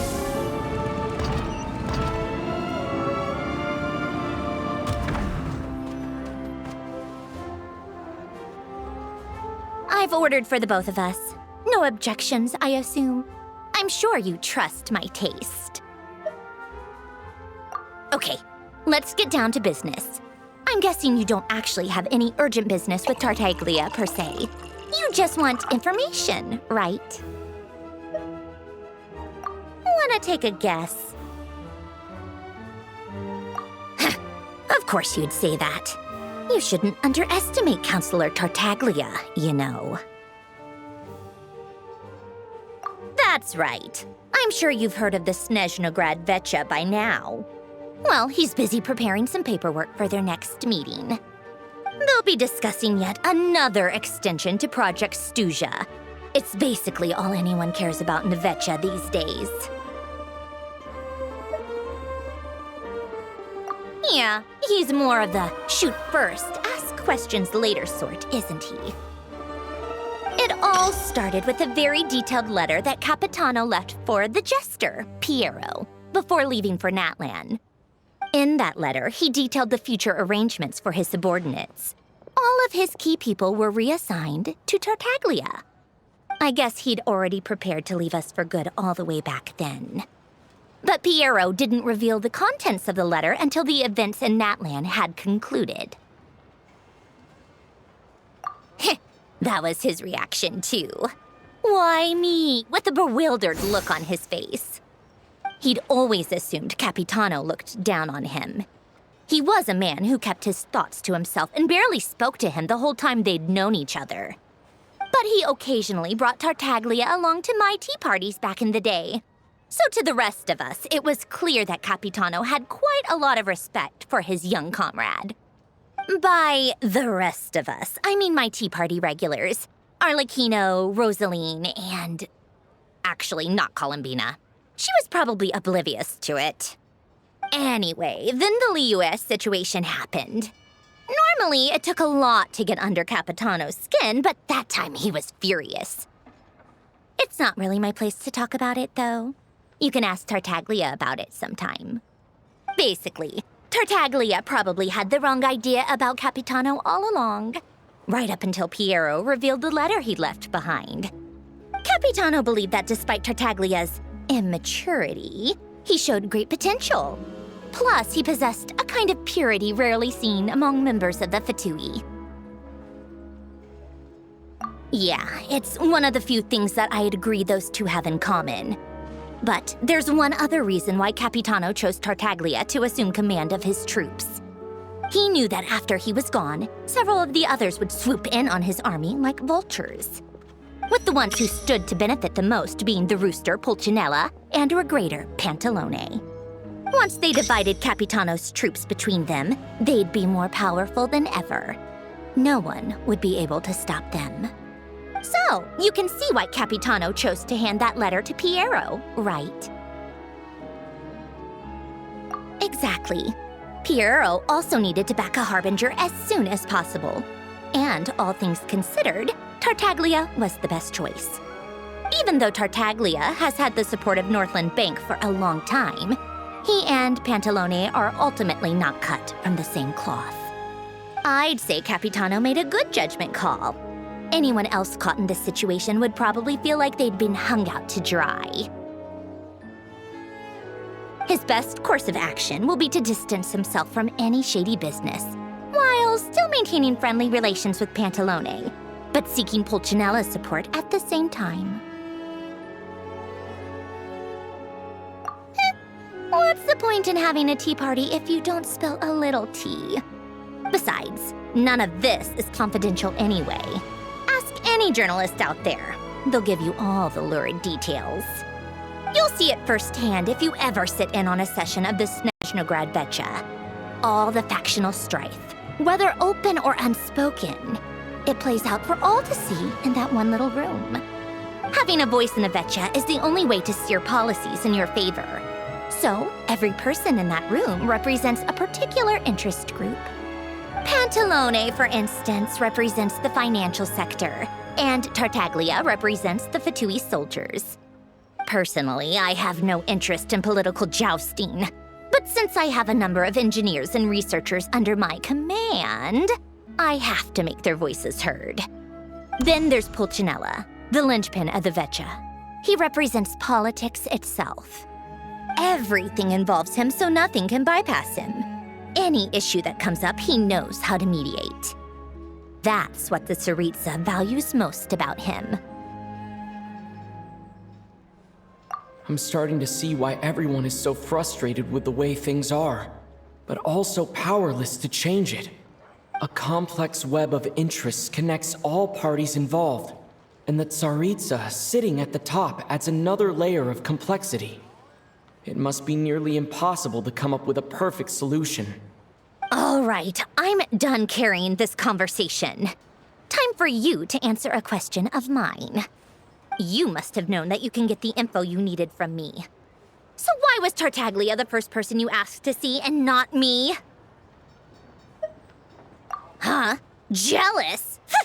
As if. Wait.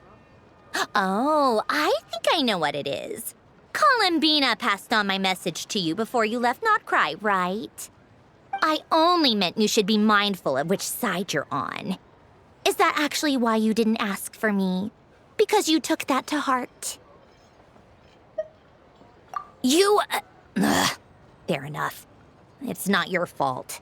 I blame all these politicians I've been hanging around with lately. Always beating about the bush when they talk. I guess it must have rubbed off on me. Anyway, just ask for my help next time, okay? Little things like this are no problem. Lady Marionette. What now? Can't you see I'm on my break? Whatever it is, just leave it on my desk. I'll look at it later. Sorry to disturb you during your break, ma'am, but I'm afraid it's an emergency. Isn't it always? I've told you before, fixing the tracks and transporting ice blocks does not constitute an emergency. The equipment in Svietlo-Lajdovka is in urgent need of maintenance. With how the weather's been recently, we suspect that the cause is a buildup of snow, exceeding the maximum weight limit. The supports on one of the machines broke and fell, awakening a dormant beast and leaving many of the ice miners trapped in a nearby ice cave.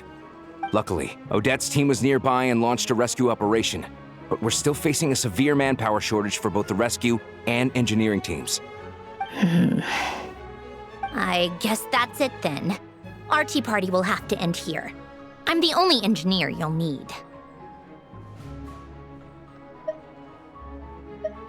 Do you actually want to come with, or are you just saying that?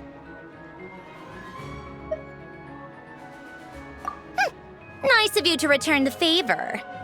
I'll have a couple of people look after Paimon. They can let her know that you had to step out for a while. Given how urgent this is, I'm sure she'll understand. And honestly, I'd rather have your help than anyone else's. Between your skills and experience, you'd be reliable help. Then let's go. You, take 2 people to Pavoye restaurant. Find his room and watch it like a hawk until we get back.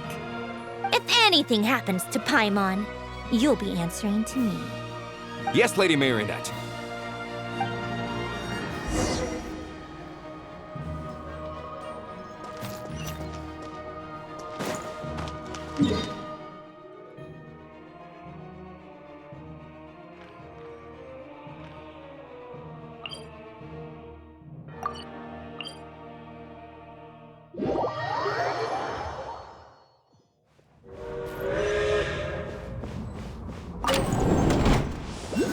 Try and stop me!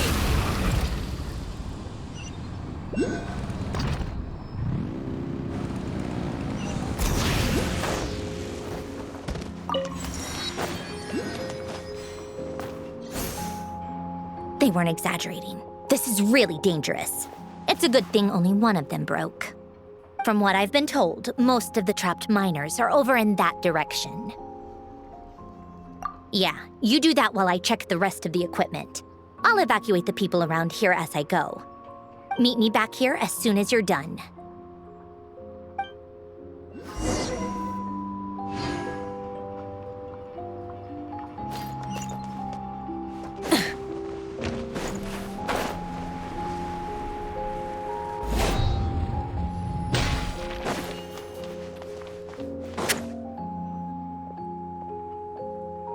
I have to be getting close.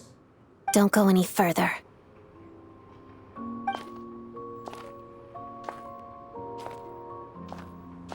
It's too dangerous here. There's a highly aggressive monster on the prowl. You need to leave, now. Ah, I see. You're the backup from Snezhnagrad. Well, I'm Odette. Good to meet you.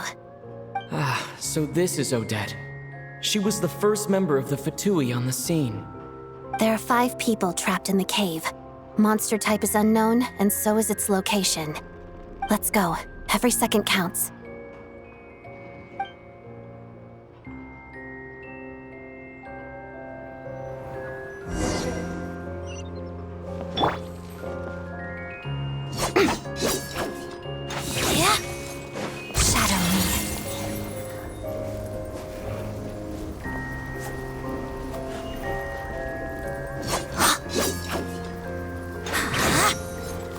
Witness the snow swan's grace.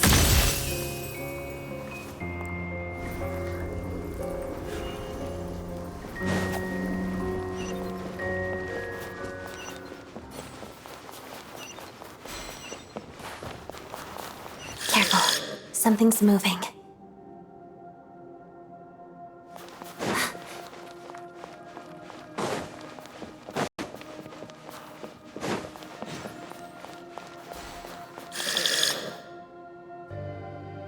This must be the monster's shadow.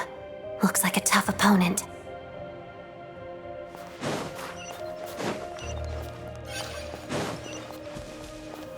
Let's begin.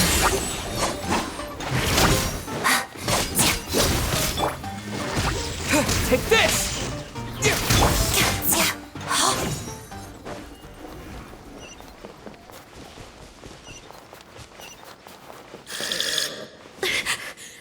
Stay back!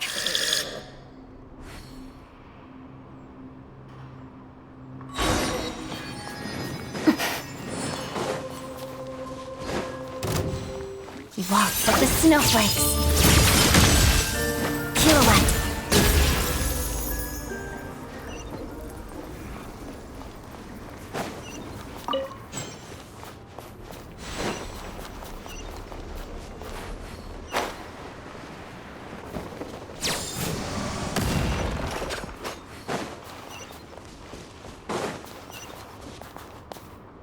I see them. They're right behind the monster.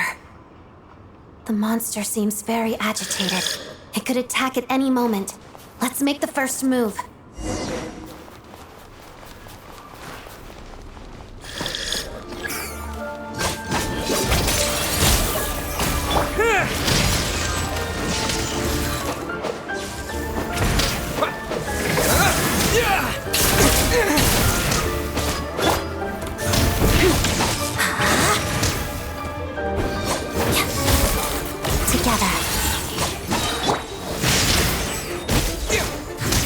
Witness the snow swan's grace.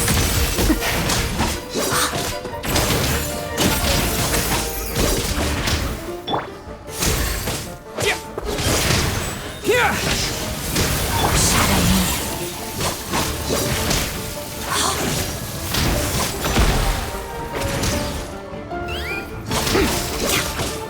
Lightning flash! Thunderclap!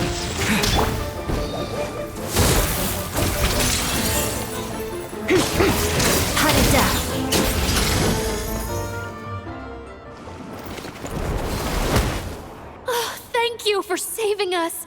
We'd have been monster fodder otherwise. Thank you. Thank you. You're welcome. You should be safe now. Follow this route out.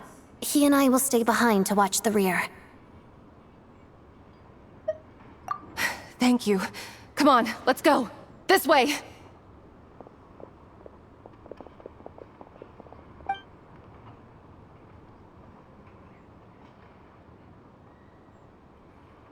I've searched the area. Pretty sure the monster made a tactical retreat.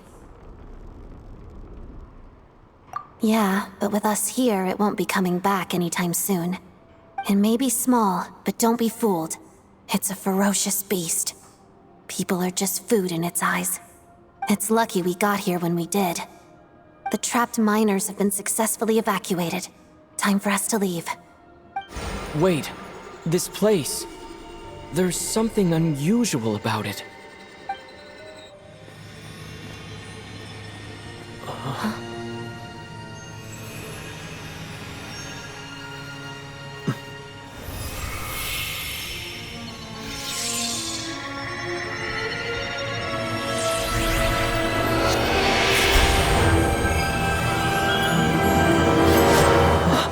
What is that? I don't know.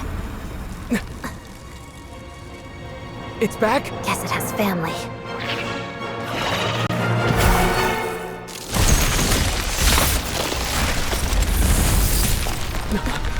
This way. Run!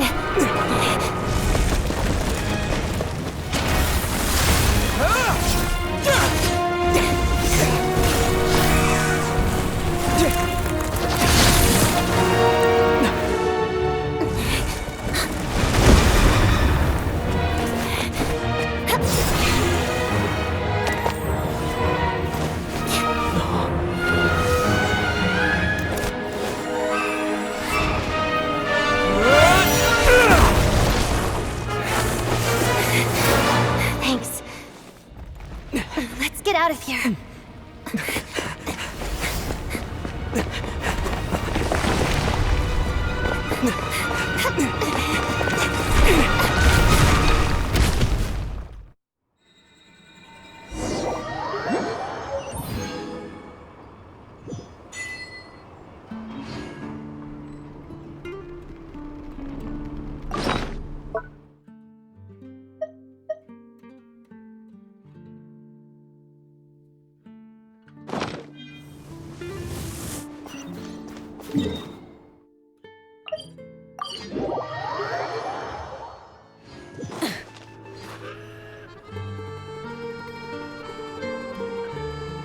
Everyone's accounted for. We managed to rescue them all. We also placed a sign at the entrance to the cave, warning people to stay away. You really helped your own today. I still don't know your name. Don't think I've seen you before. I'll remember the name. All right then. See you around. Hello, Lady Marionette. I hear the rescue operation was a great success. I knew I could count on you. What brings you here, Odette? Here for a performance? No, a Fatui mission. I happened to be nearby and heard the crash. She hasn't introduced herself then. Odette is the prima ballerina of Snezhnograd. She's quite the celebrity.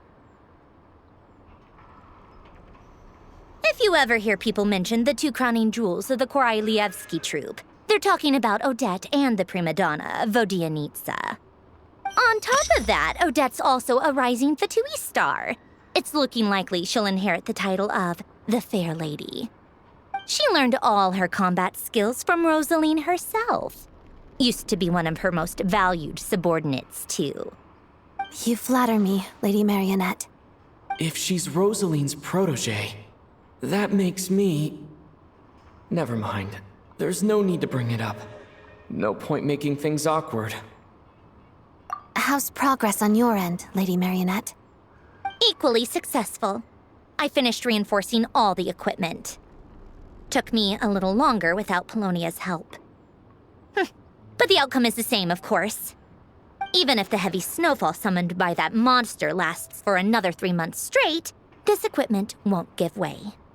All right, now that we're done here, it's time to get out of this blizzard. Sure, but Snezhnograd will send someone to investigate and draw up a relief plan. And I guess I'll have to write the incident report myself this time, since it involves a mechanical malfunction. First, Pantalone needs to approve the budget, then Pulcinella has to sign off on the plan. Once they've argued it out and reached a compromise, we can move forward. That's the rough process anyway. Could take anywhere from a couple of weeks to a couple of months, depending on how smoothly it goes. Yup, nothing we can do about it. There's a whole stack of incident reports like this back at the office.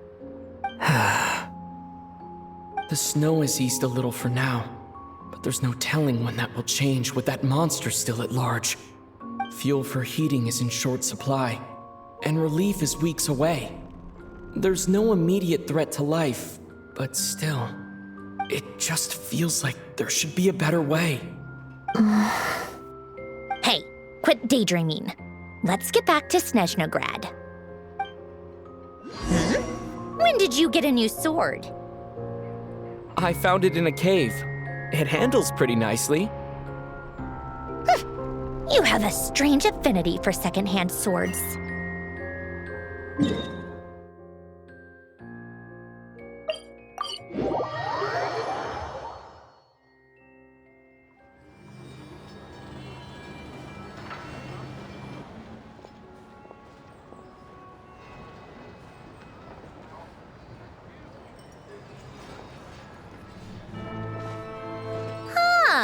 Well, if it isn't Counselor Tartaglia, Mr. Big Shot himself. Go easy on me, all right? I'm still recovering from the interrogation the real Big Shots put me through. Hey, comrade, it's been too long. I heard you came looking for me earlier. Nicest surprise I've had in a while. Good to see you too, Odette. I'm guessing you guys just got back from 7.0 Snezhnaya. How'd it go? Crisis averted? It went fine. How about you? Any new developments? Not really. Same as ever. Growing opposition to Project Stuzha, and the usual rebuttals are starting to ring hollow. The results of the mock vote were pretty dire. Pulcinella was fuming. I've never seen the old man so angry. That's not good news. It takes a lot to rattle him. Yeah, obviously if push comes to shove, there are ways to crack down on dissent. But... Sorry, I have to ask something. This is going to sound blunt, but may I? Huh? Of course, fire away. It sounds to me like everyone's tearing their hair out trying to figure out how to deal with opposition to Project Stuzha. But what exactly is this project's purpose? And how can it be so important that even people like you two refuse to stand up for the ordinary people of Snezhnaya? Interesting. I gotta hand it to you, comrade. You sure don't mince your words. Excuse him? What does he mean, refuse to stand up for ordinary people? Oh my gosh. How does he dare speak to the Harbingers like that? Are you interrogating us now? It's okay, Sandrone. Let me explain. I think I understand where he's coming from. If I could, I'd take your side right now. In fact, my position's very similar to yours. I've only held back on casting a dissenting vote in the Vecha because the Tsaritsa would never let me get away with it. Still, I have a responsibility to the Fatui armed forces, so I do what I can to make their voices heard. Most of them are just regular folks from small towns far from the capital. I'm sure you've seen how much those kinds of places are struggling right now. Oh, and for what it's worth, I'm from Arepasak myself. Things aren't going so swell there either. The Tsaritsa wants to create a better, safer future for the people of Snezhnaya, but she's thinking long-term. I don't doubt that from where you're standing, Project Stuzha seems to be creating all sorts of issues for everyone. But considering the Tsaritsa's vision for the future, these are sacrifices worth making. Sounds cold, I know, but I promise it's not as black and white as it seems. Maybe Sandrone and I can't oppose Project Stuzha outright, but we're constantly raising our concerns in Vecha meetings. And even though we can't put an end to it, there are plenty of other ways to make a difference. We're trying everything we can think of, and so is Pulcinella. I respect Her Majesty the Tsaritsa and trust her decisions. But at the end of the day, I'm still just a normal guy who cares deeply about my homeland. And my family, who all live here. There's no way I would ever abandon them. As contentious as things can get within the Vecha, there's no selfishness or malice behind it. Everyone wants to get through this period as smoothly as possible. The issue is that there's no way of pleasing everyone under the present circumstances. Most of the time, we're trying to decide on the lesser of two evils, which obviously isn't a great look. But that is not the same thing as being blindly loyal to the Tsaritsa. No one's got their head in the sand here. We're all well aware of the way things are. We're just doing our best to make it work. In fairness to Sandrone, she rushed to 7.0 Snezhnaya's aid the moment she heard that people were in danger. And even Tartaglia, who used to only care about the thrill of the fight, is clearly doing his best to rise to the demands of his new role as counselor. Hey, come on. There's only so much we can say, so don't press us too hard. Look, I know how untenable the Tsaritsa's position looks if you don't understand her motives. Maybe you've heard already, but she's currently leading her army on a campaign to the east to defeat the monster that's been causing these brutal blizzards. Striking that monster down will be a significant step in dealing with the present energy crisis. As laser-focused as she is on realizing her lifelong ambitions, she's still putting time and energy into taking down this powerful monster. To me, that says a lot. If she thought Snezhnaya and its people didn't matter in the grand scheme of things, why would she waste her time on something like this? Thanks. I meant every word I said, though. I wasn't just trying to placate you. I've already done more than enough diplomacy for one day. I still think this adventurer raises a very important point. Our two harbingers have made their positions very clear. But there are many others in the Vetcha who must feel trapped and forced to vote against their conscience. I think it's a very valuable quality to be willing to speak one's mind, despite the risk of offending powerful figures. You can say that again. I highly doubt we'd feel the need to explain ourselves so much if we didn't know you so well. Forgive me, adventurer, but might I be so bold as to ask about your background? How is it that you can converse so openly with two harbingers? Oh, haven't you been properly introduced? Easier said than done. I like to think I'm not the kind of person who goes around busting open people's old wounds. I've only learned his name so far, and no details of his experiences. Is something wrong? Uh-oh. Is there no avoiding the subject of Rosaline? No, it's just... all right, I guess there's no getting around it. This is the world-renowned traveler who helped resolve the storm terror threat in Mondstadt, cleaned up after the mess I made in Liyue, and then went to Inazuma, where there was a duel before the throne, in which the traveler defeated Rosaline. Oh. I'm sorry. I didn't think you two would be seeing much of each other, so I figured it wasn't worth bringing up. It's fine. It was a long time ago. It's fine. Sorry, I just remembered that we have a rehearsal coming up. Please excuse me. I should get going.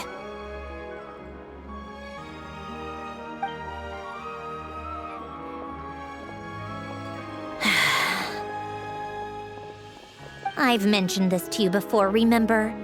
She was Rosaline's most valued subordinate. But they didn't actually get along. Not that Rosaline was really the type of person to make friends, but death has a way of resolving a lot of conflicts. Don't let it weigh on you. Like she said, it was a long time ago. It's in the past now. Odette has a very different personality from Rosaline. Give her some time. I'm sure she'll work through it. Oh, by the way, where's Paimon? It's not like her to hide away. She hasn't been feeling well, so she's resting at Podvorier Restaurant. I got a couple of my people to look after her while we were gone. Oh, right. Sorry to hear that. Poor thing. Reminds me of when Tonya was little. She really felt the cold back then. Used to get ill all the time. I felt so bad for her seeing her lying in bed, coughing. She was so mature for her age, though. Whenever someone came to visit her, she'd greet them with a smile and would never complain. I'm sure Paimon's a good kid, too. You're a little short on manpower, right? Let me have a couple of my people take over for yours. I'll send my most capable and reliable. They'll make sure Paimon can recover in peace. Well, that would be great. Your people are more qualified. Hey, don't mention it. I'm sure you have things to do. Hopefully this takes a load off your mind. So no more accusing me of not being on your side, all right?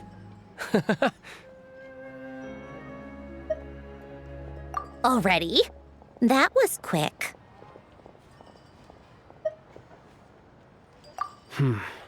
I'm afraid I can't help you there. Our director's recent movements are confidential. Even we're not in the loop. If you hadn't told me, I never would have known he'd gone south. I assumed he'd been in Glupov this whole time. Well, I guess I'd better go sort out Paimon's security situation. I have some other work to catch up on at Glupov anyway. Me too. I have an incident report to write up. Let's leave it there for now.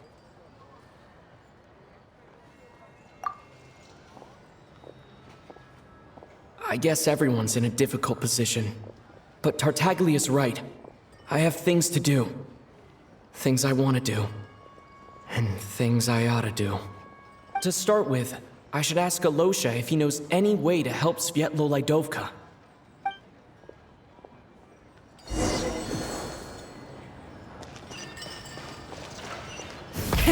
Rev the engines!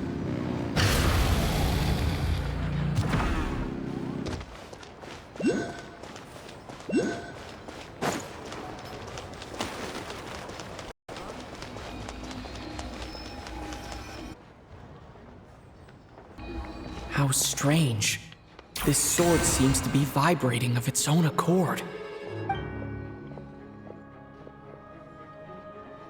It's a very faint vibration, but it's getting stronger as I get closer to the statue of the Seven. Does this sword have some connection to the statue?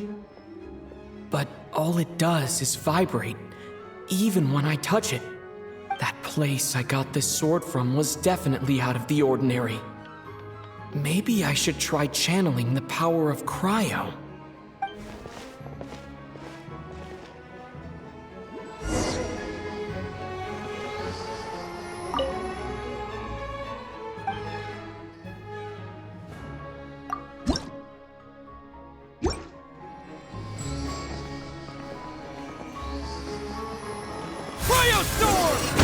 Worked. There really is something special about this sword.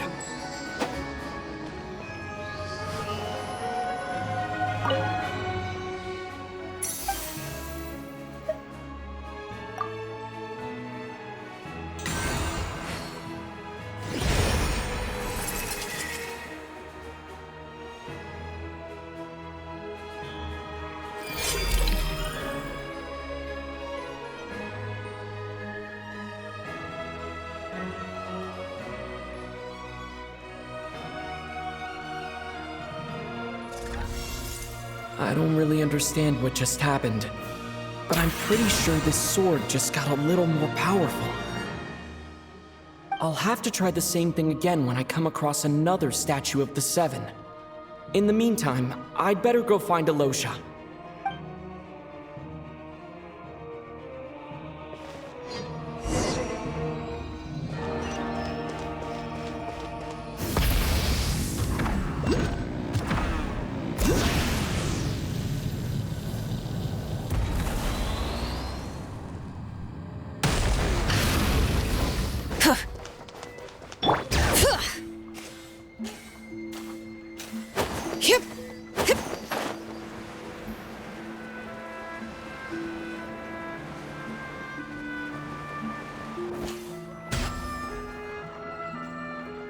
Hello there. How can I help? Ah, sure thing. Give me a second. I'll go fetch them for you.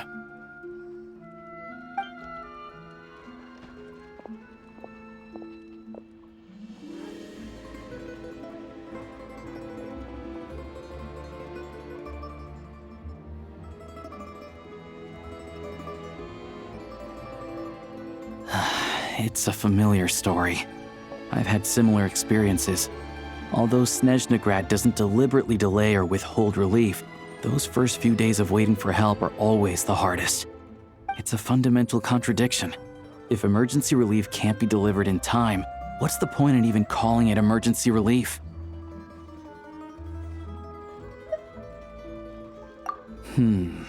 Not necessarily. I think there's a good chance that Kresnik Crystal from Stratomoros will start flowing into the market. When we resolve Stratomoros' energy issue, it's like we open the floodgates. A huge backlog of Crystal is now available to the townspeople. There's no way they can use it up at once. A lot of them will probably stockpile it and slowly work their way through.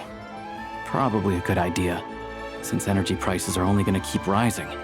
But there will always be people who urgently need Mora. Exactly. At the current prices, selling Crystal is an easy way for an ordinary person to make a fortune. Hey boss, how much do I have left in my account? 1 second, let me check. So, you're planning on buying the Crystal out of your own pocket? Yeah.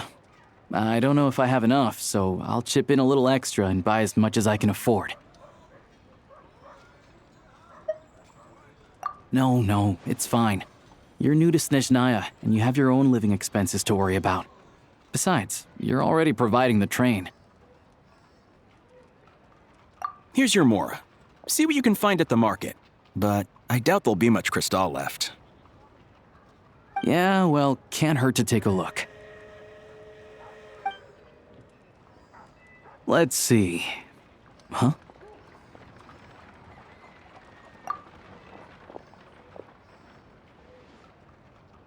Oh, Alosha, and... Hello? I didn't realize you two knew each other. Yeah, I take on some odd jobs in the city to supplement my hunting income. Sometimes I work as a cleaner or prop hand at the theater where Odette is one of the big stars, so I've met her a few times. When the weather's as bad as this, it's better for a hunter to adapt than to keep looking for game. Yes, and we sometimes need extra help.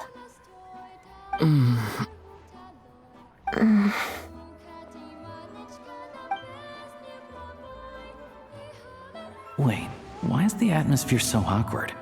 I thought things went pretty smoothly in Svietlolaidovka.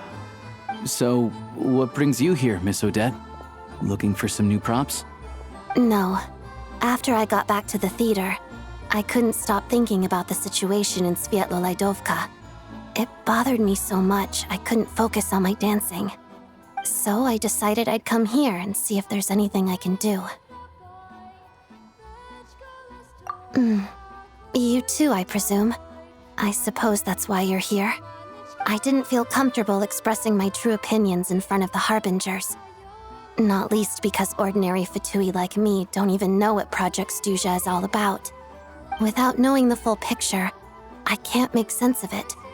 And at some point, if things aren't making sense to me, I can't just keep going along with it. So many people feel the same way. They wish they could do something, but all kinds of reservations hold them back. Explains why groups like the Roadcott are springing up to fill the gap.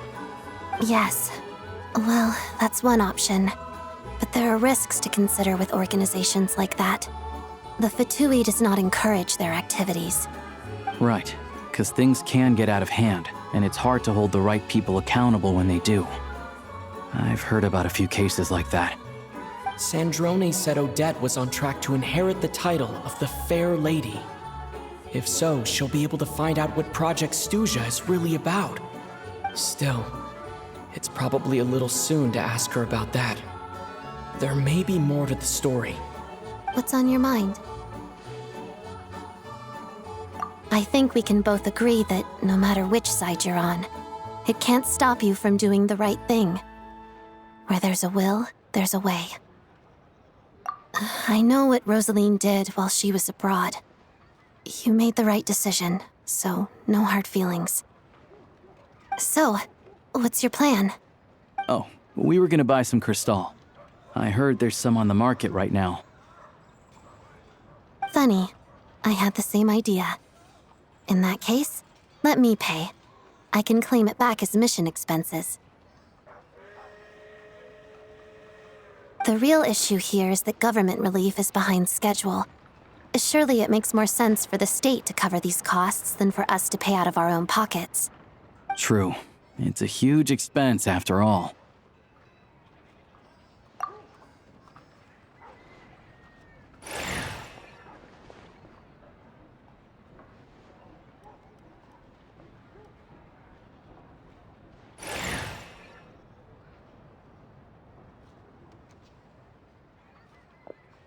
Let me see. I'll take it all, please. And I'll be needing a receipt. Right. Choose mission budget under the expense category, but be sure to specify emergency rescue operation in the description. Otherwise, the normal reimbursement limit will apply. Let's book this train. Regulations say that if we need to transport Kresnik Crystal during Project Stuzha, extra carriages can be added 1 hour before departure.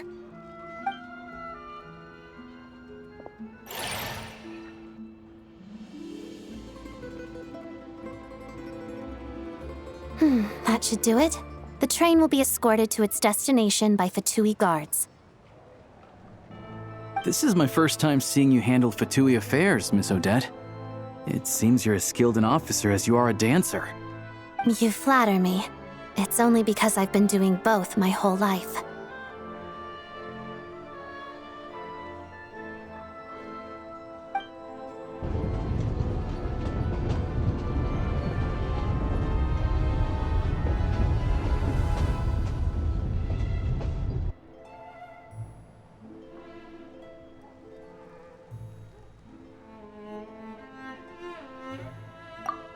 Anyway, I bet you've been non-stop today, am I right?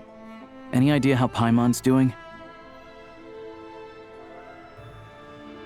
What's wrong? Who's Paimon? His travel buddy. Hasn't been feeling well. She caught a cold right after they got to Snezhnaya. Sounds like she's important to you. I can't believe you've been dealing with this on top of everything you've been doing to help the people of Snezhnaya. I've got nothing going on right now, so I'll join you. I want to see how she's doing. May I come too? I have some candy that someone gave me back in Svietlolaidovka. Plus, I know a little bit about relieving cold symptoms. All right then, let's go.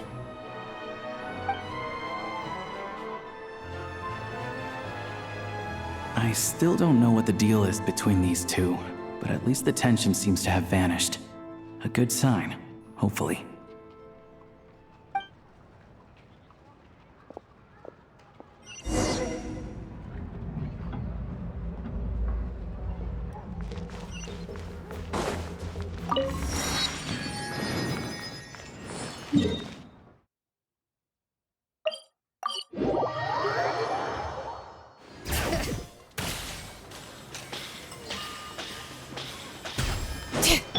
Try and stop me!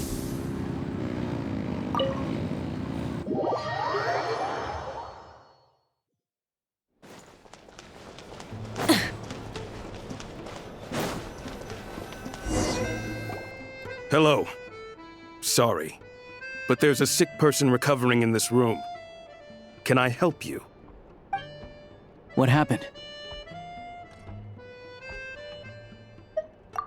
Oh, please, excuse me. Are you the Traveler? Could I take a quick look at your Adventurer Handbook? Master Child said I should verify your identity.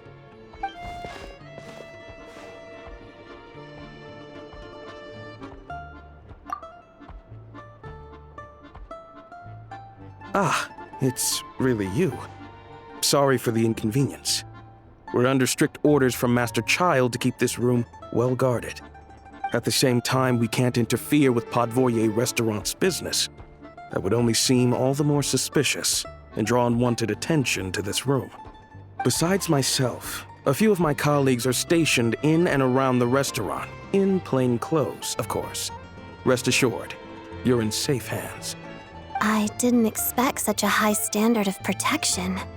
Well, Master Child handpicked us for this special assignment. We're not about to let anything go wrong. Anyway, I won't keep you any longer. Please, head inside.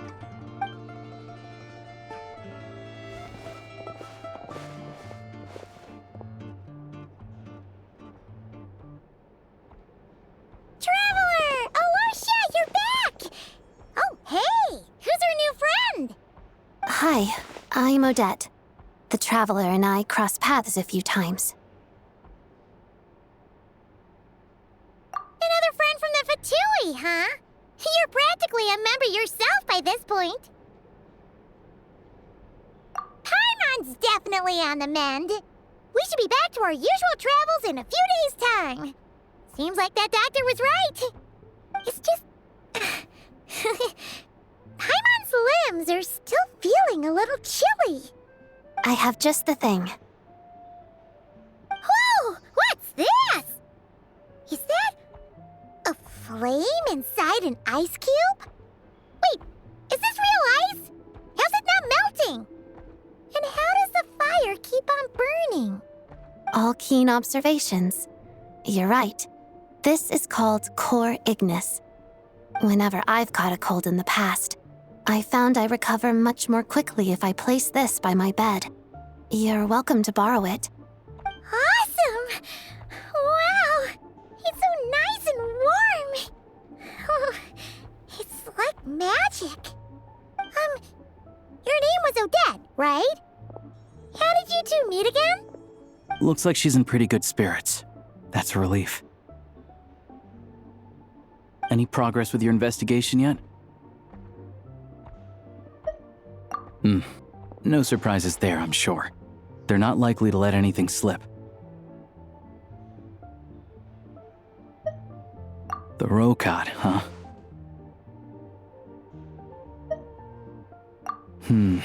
Let me think. Members of the Rokot keep their true identities hidden, but I think there might be someone I can introduce you to. Leave it with me. Meet me at the Korolyevsky Troop tomorrow, and I'll tell you how it goes. Would anyone like a drink? I'm gonna head to the bar. Paimon will have... maybe some hot milk?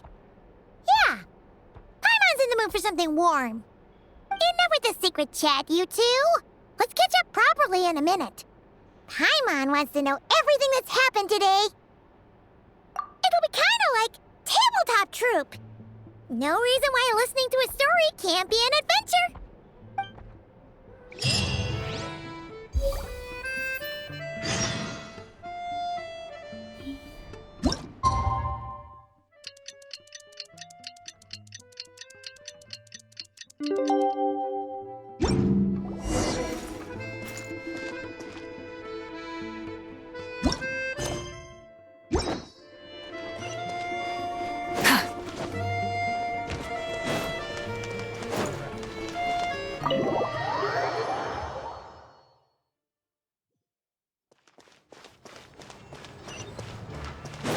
Full throttle!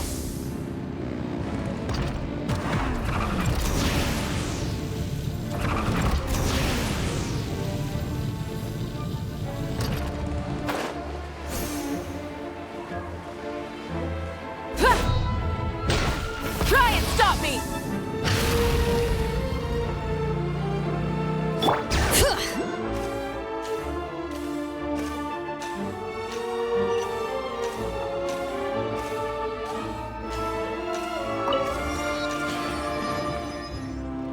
Ah, you made it. I've got some tickets, and I managed to set something up with the Rokot. It'll have to wait until after the show, though. Happy to stay and watch? I doubt you've seen the Korolyevsky Troop on stage before. Pleasure. Here, this is the way in.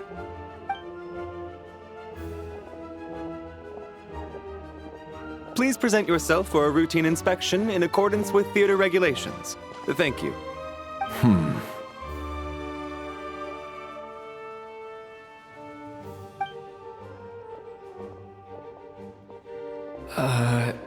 Is that guy with the Fatui? Looks like he's waiting for something. Okay, all done. Thank you for your cooperation. Please proceed through to the theater.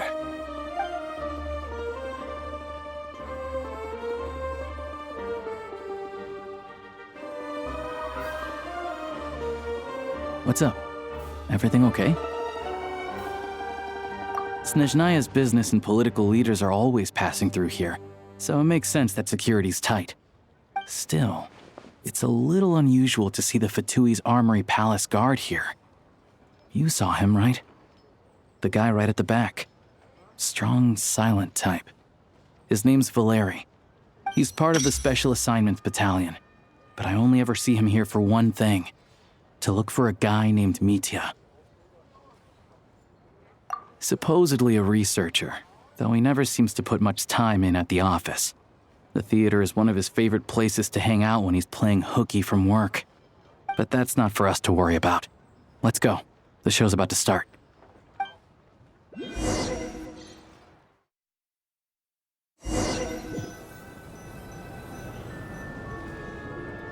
What do you think? Pretty impressive, huh?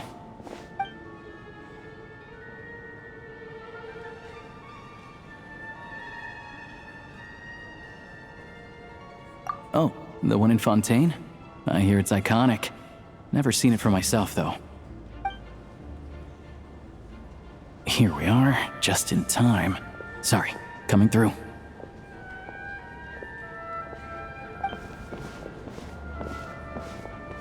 Ugh. If you're gonna show up late, keep your mouth shut. What's his problem? Whatever. No point arguing with people like that. Look, there she is. That's who I'm introducing you to later. She's the lead singer of the troupe, Vodyanitsa.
This leads directly to the green room. They're expecting us. Vodyanitsa will be waiting for us there.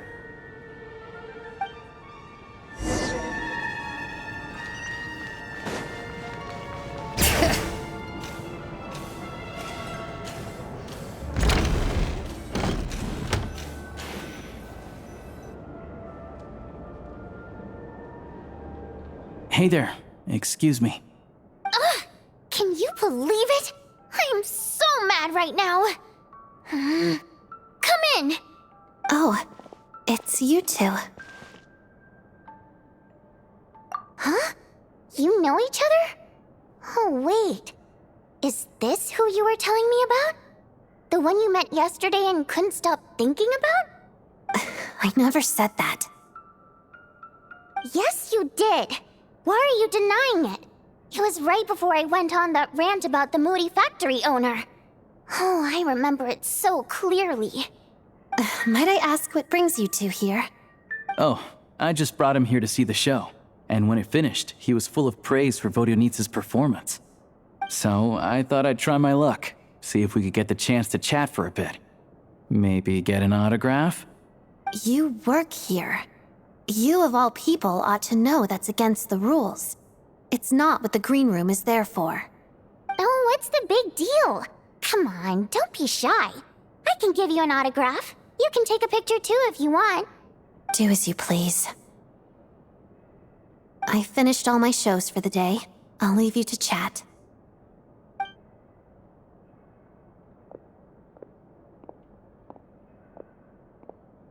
I wasn't making that stuff up, you know.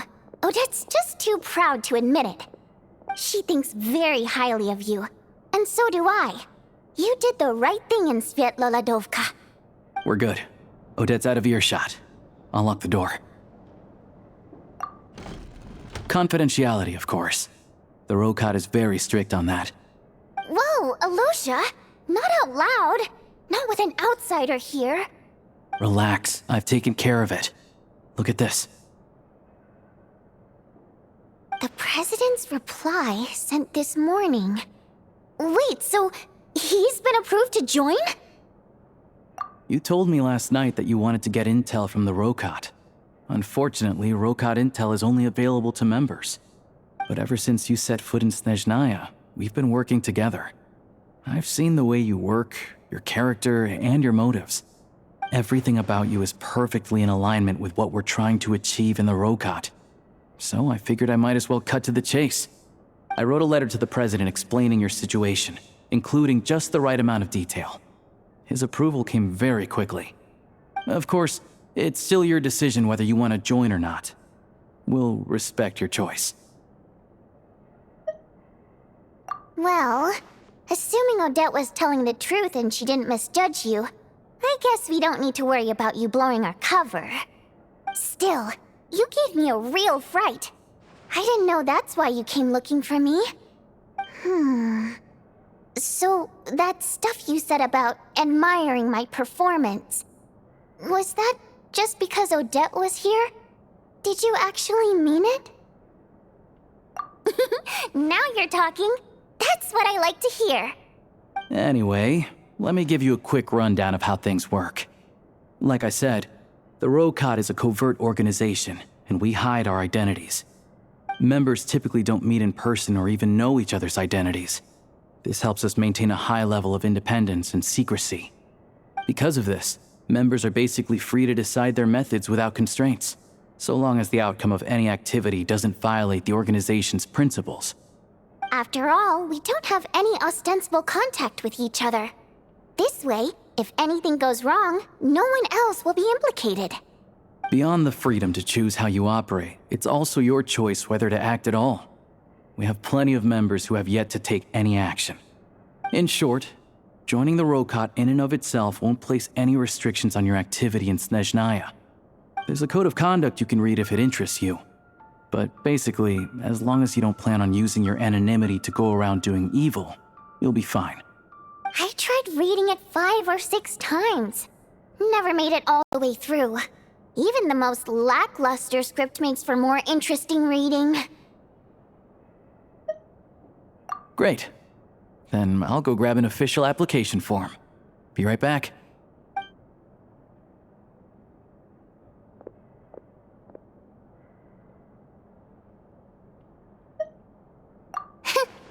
Well, Alosha has this pet dog, you see. His name's Tagarin, and this one time, Alosha brought him backstage. Tagarin took quite a liking to me, so I played with him for a little bit and fed him some treats. Then, the Rokot was out on a mission one day, and even though we were all in disguise, Tagarin recognized me right away. Just a coincidence, really.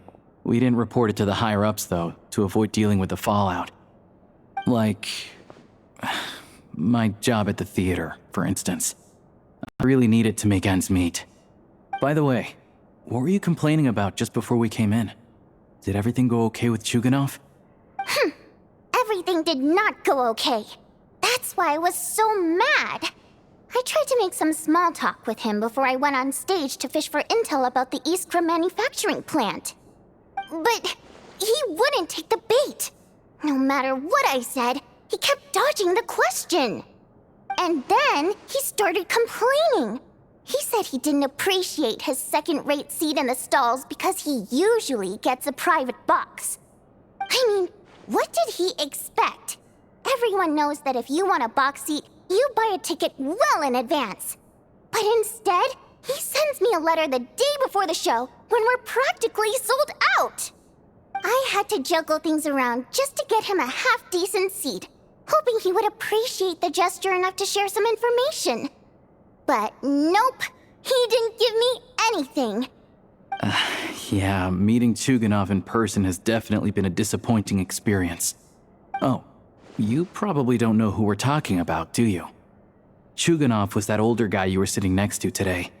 I'm sure he didn't make a great first impression on you either. To the citizenry, he's a family man and a kind boss. But our interactions with him tell a very different story. It's one thing to ask for a favor, but he acts like it's his right. He always expects special treatment. Take the ticket situation, for instance. I've actually gotten him a private box in the past. But not only was he not even grateful, now he's acting like I've sold him short this time. Not to mention that he's never paid for a single one of his tickets. And another thing, if he's such a big family man, why doesn't he bring his wife and daughter to see the show once in a while? I've never seen them here, not even once. Calm down, Vodyanitsa. If you won't do it the easy way, we'll have to try the hard way.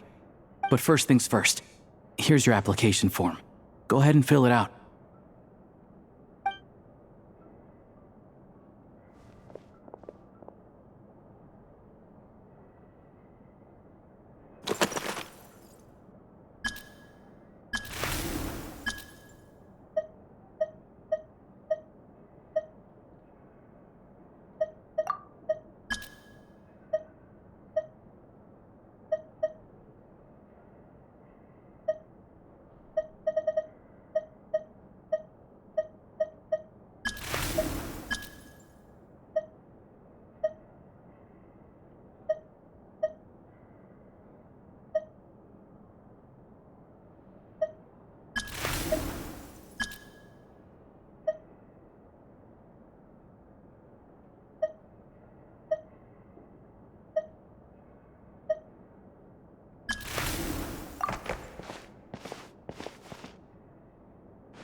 need to make a few little tweaks here and there.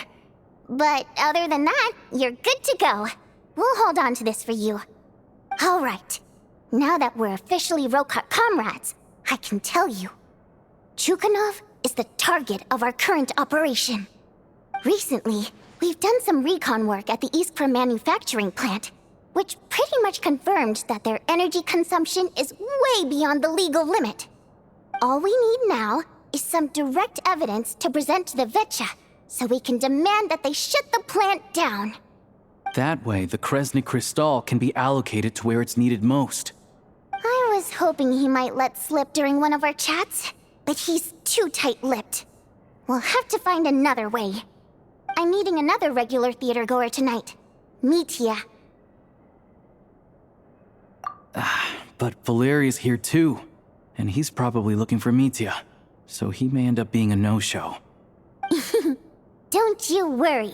He must know how to dodge Valeri, or he wouldn't be showing up on time for every performance. Mitya is a renowned energy expert. Although we can't get any direct evidence of the excessive energy consumption at the plant, we can accidentally let the information slip to him. The authorities should take someone like him seriously. So if he starts raising questions about energy use at the Iskra manufacturing plant, there will be a proper investigation.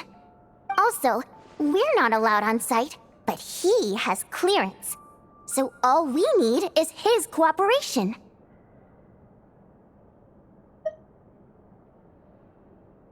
Yeah, so that's the other thing we're trying to figure out. Though I think we're far less likely to make any progress on that front. Still, I hear that Mitya is a bit of a chatterbox. So, who knows? Maybe if we catch him in the right mood, he'll let something slip. What do you think? Sound like something worth your time? Okay, in that case, you guys find a seat somewhere nearby. Pretend you're a couple of buddies there to eat, and keep your ears peeled for useful information. He's a huge fan, so I doubt he'll have his guard up around me. But you two need to be convincing. If he suspects anything at all, he might stop talking. Sure. Don't worry. We'll make a believable pair of buddies. Perfect! You've sold me already. Now, help me tidy this room up a bit before we head out. Okay. What needs tidying? Everything!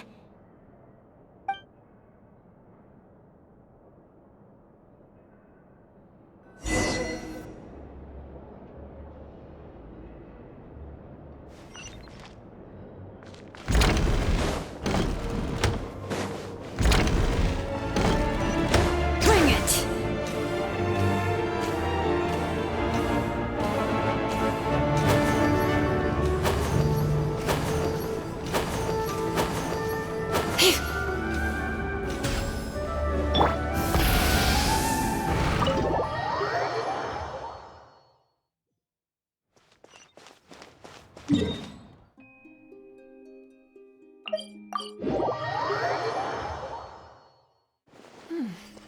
Nice and cool.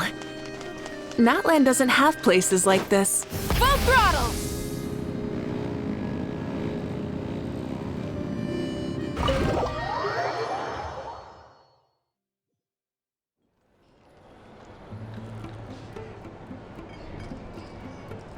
We come here often, so we shouldn't stand out. Let's sit here. Now, it's up to Vodyanitsa. Let's see how the conversation goes.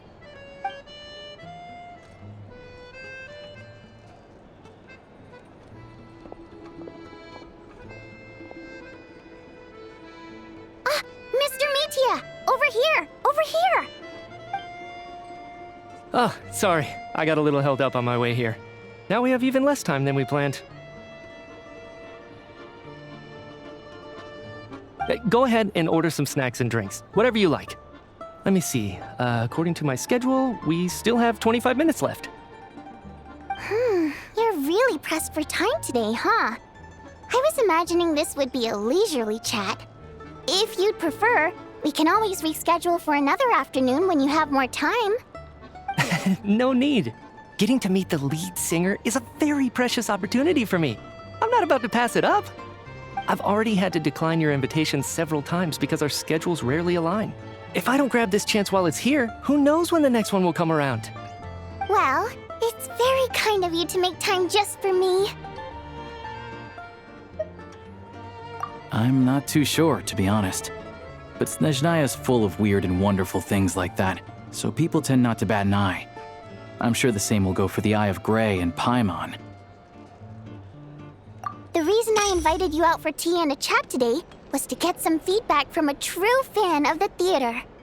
Well, I genuinely have nothing bad to say. No matter how many times I hear you sing, it never gets old. It always seems fresh and new somehow. Maybe it's because the more times I listen, the more details I notice. Or maybe you simply improve with every performance, delivering it better each time. Thank you! I'm delighted to hear that. Could you give me any specific examples? Oh, yeah. The piece you sang today, for example. Beneath the Frozen River? Hey, what's with you? I'm just praising a good performance. I always used to find that such a bleak and lonely song. But the more you listen, the more you realize that it's not as cold and nihilistic as it appears. When you really dig down into it, there's a certain level where you're surprised by the emergence of hope. Wow, I'm impressed. I didn't expect you to pick up on that. Actually, I only tried out that angle after talking with a composer. Still, Beneath the Frozen River wasn't on today's program. Oh, really? But it's a classic. You sing it every time. Almost every time. Oh, well then. Let me say a few words about that other all-time classic, Flying in the Wind from the Mountain Sparrow. I didn't sing that one today either. My voice wasn't quite up to it, so I switched it out at the last minute. Oh, but, Sorry, Mr. Mitya, but you were at the theater today, yes? Of course I was. Remember? I said hello to all the troupe members before the show started. You, Odette, and the others. So what did Odette sing today? Elegy of the Snow-Winged Goose, of course. Correct. I see. You find my singing boring, don't you? That's why you don't remember a single song. Looks like I'll need to cut a few from the program next time. No, that's not it. I swear. All right. I'll be straight with you. I'm sorry. My mind was wandering as you took the stage today. I enjoy watching your shows because the exquisite performances stimulate the mind. It always sparks some inspiration for my research. So, whenever I get stuck at work, I come to the theater for a change of pace. Odette's dance during the Elegy of the Snow-Winged Goose today was simply incredible. It got me wondering what she's been going through recently. That look of sheer defiance in the face of utter tragedy? It was so inspiring. I started scribbling in my notebook right away. Not that I made a ton of progress in the grand scheme of things, but I still think it was productive. By the time I snapped out of it, the entire show had finished. So what you're saying is, you didn't listen to my singing at all? Unfortunately not. I'm sorry. I don't know which is more disrespectful. The fact that I don't always come for the show itself, or the fact that I missed your performance. Seems like things are getting a little awkward. Mitya just stepped into a conversational minefield. If there's one thing Vodyanitsa doesn't like, it's people who show disrespect for her performance. This meeting was so hard to set up. Don't tell me it's already falling apart. It's fine. I suppose this is affirming in its own way. At least, it shows that our performance really touches people's hearts, right? Don't let it bother you. It certainly doesn't bother me. She's showing a lot of restraint. Well, I'll be sure to let Odette know how much you adored her performance. Please don't say that. I always love your performances too. It's just that inspiration struck at the wrong time today. I'm usually all ears. I know, I can tell. That's why I value your opinion. I'm sure some people can't stand it when others praise their coworkers right to their face, but not me. No, sir. Fair enough. I still feel kinda bad, though. But you know what I really can't stand? People who only show up to the theater to pretend that they're cultured. Makes me sick to my stomach. Oh, yeah, 100%. There are too many of those people around. By the time they're walking out the door, they've forgotten all about the show. What's wrong? You look furious. I don't know if you've heard about the boss of the Iskra manufacturing plant. He isn't even a theater investor, but he always demands the same privileges as actual investors. Box tickets only, premium drinks, even the right to request specific songs. Well played, Vodyanitsa. Seems like she's harnessing her rage to steer the conversation back on track. Now that you mention it, I've interacted with that guy before. I gotta say, everyone holds him up as an example of a benevolent businessman, but I don't know. I don't see it.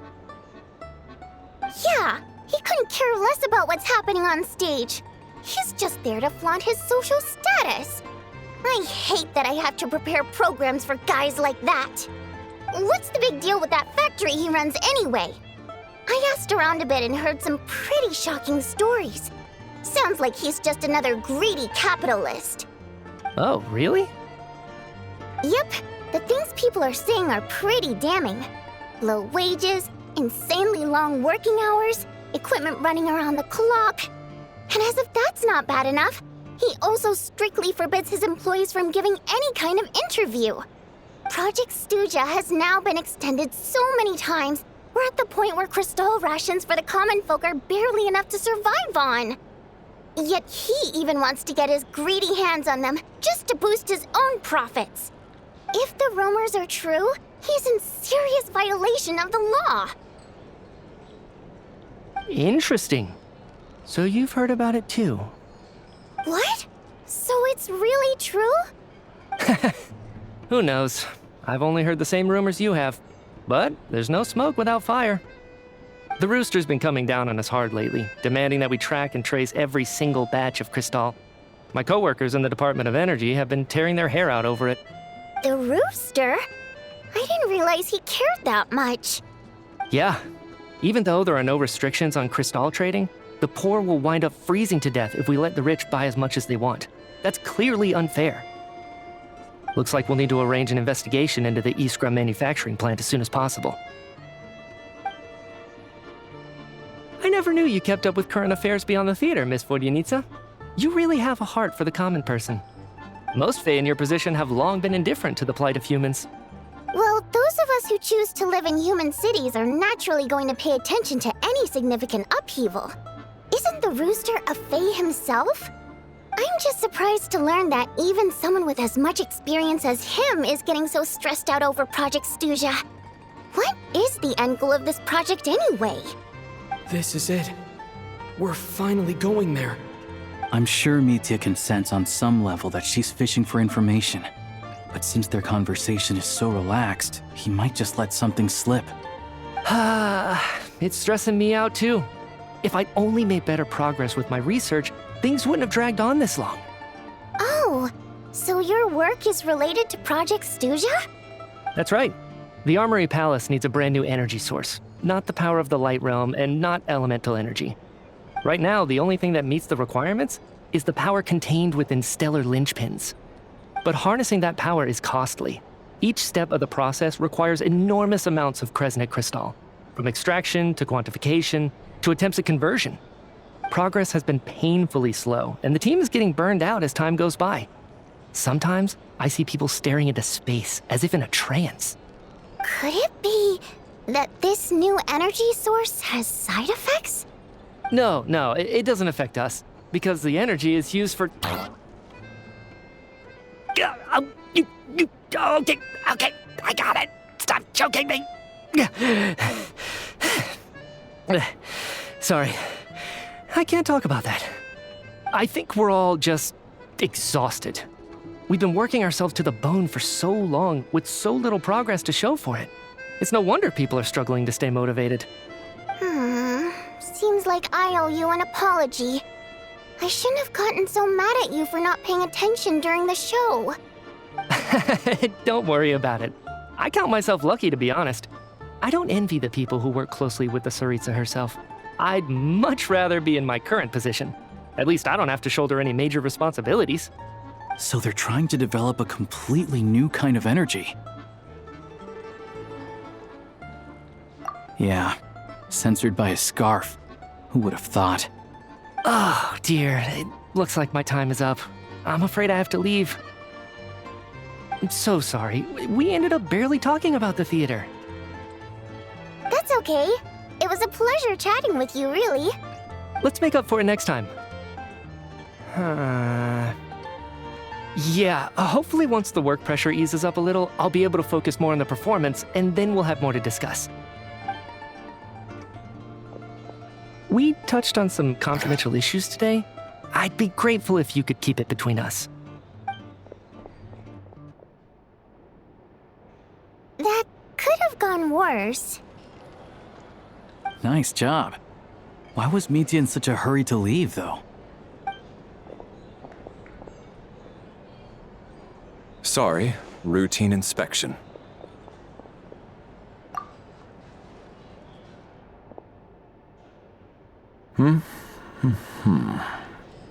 Okay, let's go. So he wasn't rushing to get back to work. He must have calculated that Valeri would find him here in exactly 25 minutes. That's frighteningly accurate. One of the main duties of the Special Assignments Battalion is to ensure that important figures stick to their schedules. All right, time for us to get going too. Excuse me, check please. We'll settle our check too, then. Hello there. Mr. Mitya paid the check before leaving. He also asked me to pass on a message. He said it was an honor to share his tea break with Miss Vodyanitsa and her two friends. Wait. So he knew we were here all along? This raises a lot of questions. Did he deliberately mention the new energy source so that we'd overhear it? Maybe his work isn't confidential after all. Maybe the key here is the purpose of this new energy.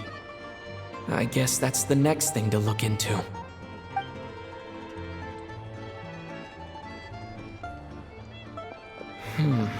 Vodyanitsa and Alosha have left.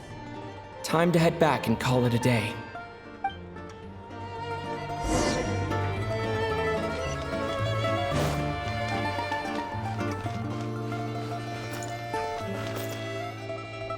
You're back! Here pretty early today. Paimon was just gonna mention that. After she woke up today, Paimon felt like her temperature was completely back to normal. But her strength still hasn't returned. Still, there's some good news. Paimon thinks she might have figured out the source of the problem. It's like there's some kind of mysterious power affecting Paimon. Paimon's never felt this way before during any of her travels. She only started feeling this way since we arrived in Snezhnaya. That's right.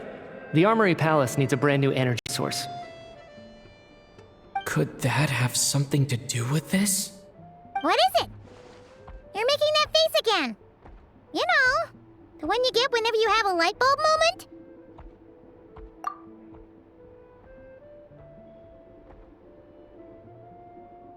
So, they're trying to develop a new energy source here? And you think that might be why Paimon's feeling unwell? Well, Mitya denied that the energy they're researching has any side effects. Although, he did say that people working on the project have been having issues with their concentration and short-term memory.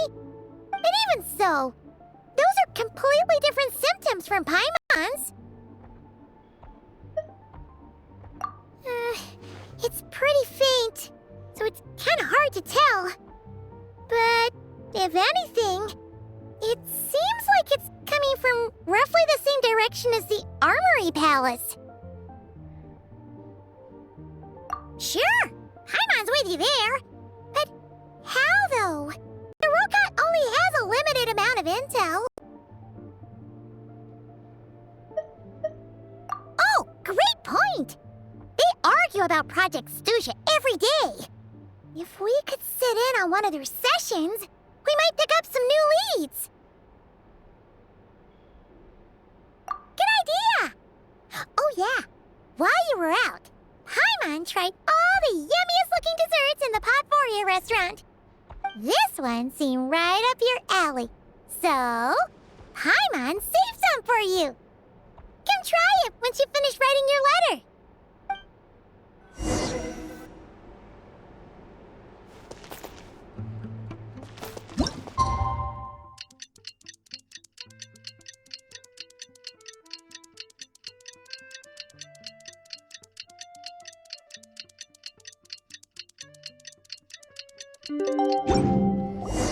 Alosha replied. He says that we won't be able to speak at the Vetcha, but he can arrange for us to attend as visitors. Time to get ready. Then head to the Snezhnagrad Vetcha.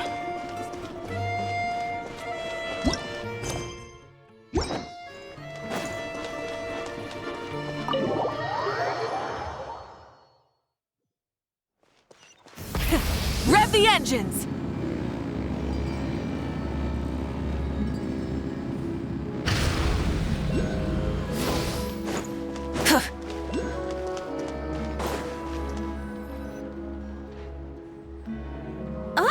Miss Vodyanitsa, prima donna of the Korolievsky troupe. What a surprise meeting you here. Will you be sitting in on a session of the Vetcha? Sorry, I'm not taking interviews today. Oh good, you're here. The session's about to begin. Let's get inside. Please wait, Miss Vodyanitsa. Could you introduce me to your new friend?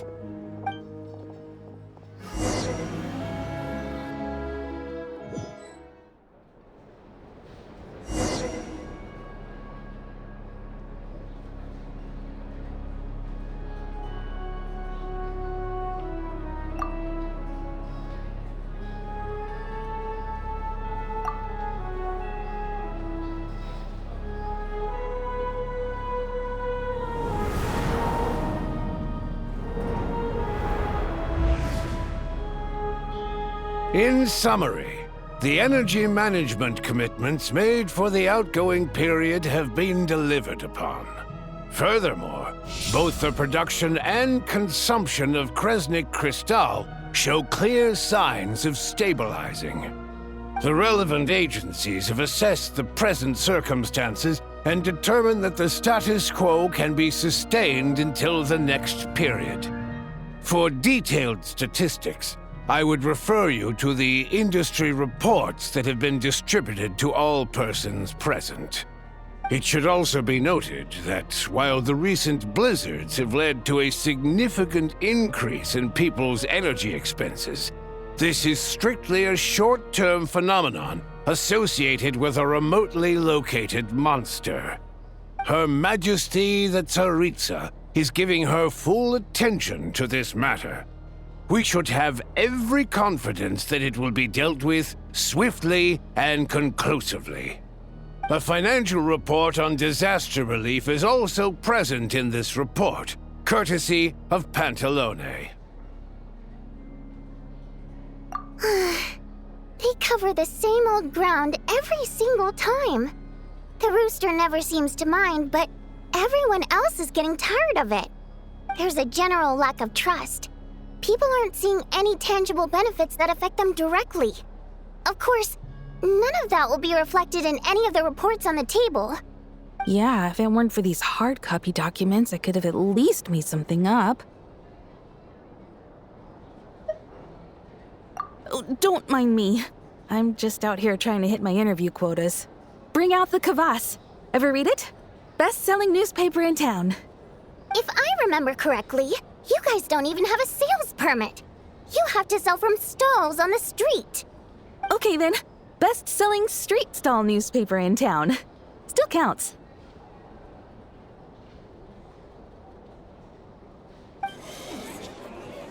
Order! We will now open the floor to the representatives. If there are no further substantive issues to discuss, we will then proceed to a vote on this motion. Snezhnaya has a long tradition of treating members of the Fatui armed forces and their dependents favorably. But recent surveys shows that Fatui families in remote areas have access to 15% less crystal than the average civilian family in Snezhnograd. It's been said many times before, but it bears repeating now. There needs to be a clear and consistent rationale behind how crystal is allocated, or we will soon face immense public backlash. Perhaps you wouldn't need to keep repeating yourself if you would hear me out for once. I say again, true consistency exists only in principle. In the real world, fairness is relative. You appear to treat resource allocation as a simple function of production and population. So what about when the equipment used in production breaks down? Have you factored that into your equation? And do you even know how long it's been since Snezhnaya last conducted a census? If I knew the answers to questions like that, I'm sure I'd be a very wealthy man. And I doubt I'd be going by child. I'd like to bring the focus back to the specific issue I raised. Or do you wish to deny that favorable treatment for Fatui dependents is our long-standing policy? It's easy to be a critic when there's no accountability. That seems to be a running theme in the anti-Project Stuzha cohort. Defeat the ringleader and all other problems will magically resolve themselves. That's what they seem to think. But in case you aren't aware, not one jot in my report would change whether Project Stuzha continues or not. So you have no intention whatsoever of finding a solution to this problem? On the contrary, I'm the only one here who ever brings solutions.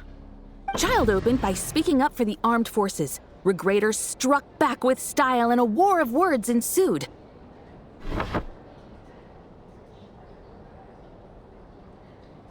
Our reporter was live on the scene to get the audience's reaction as it all unfolded. Who do you support?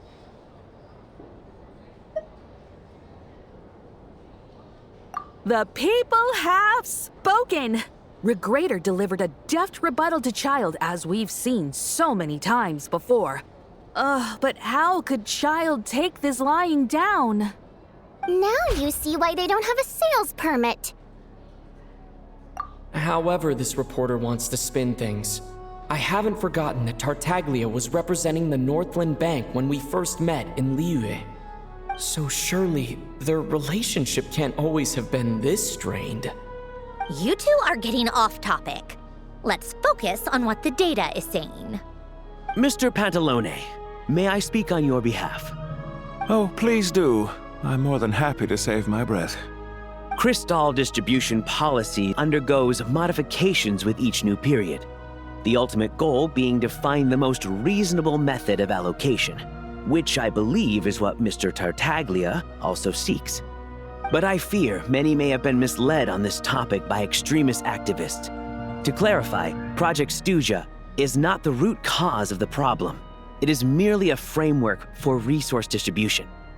The most recent reports all point to Snezhnaya's resilience and adaptability during this period of fine-tuning, and give clear indications that a distribution framework is improving with each iteration.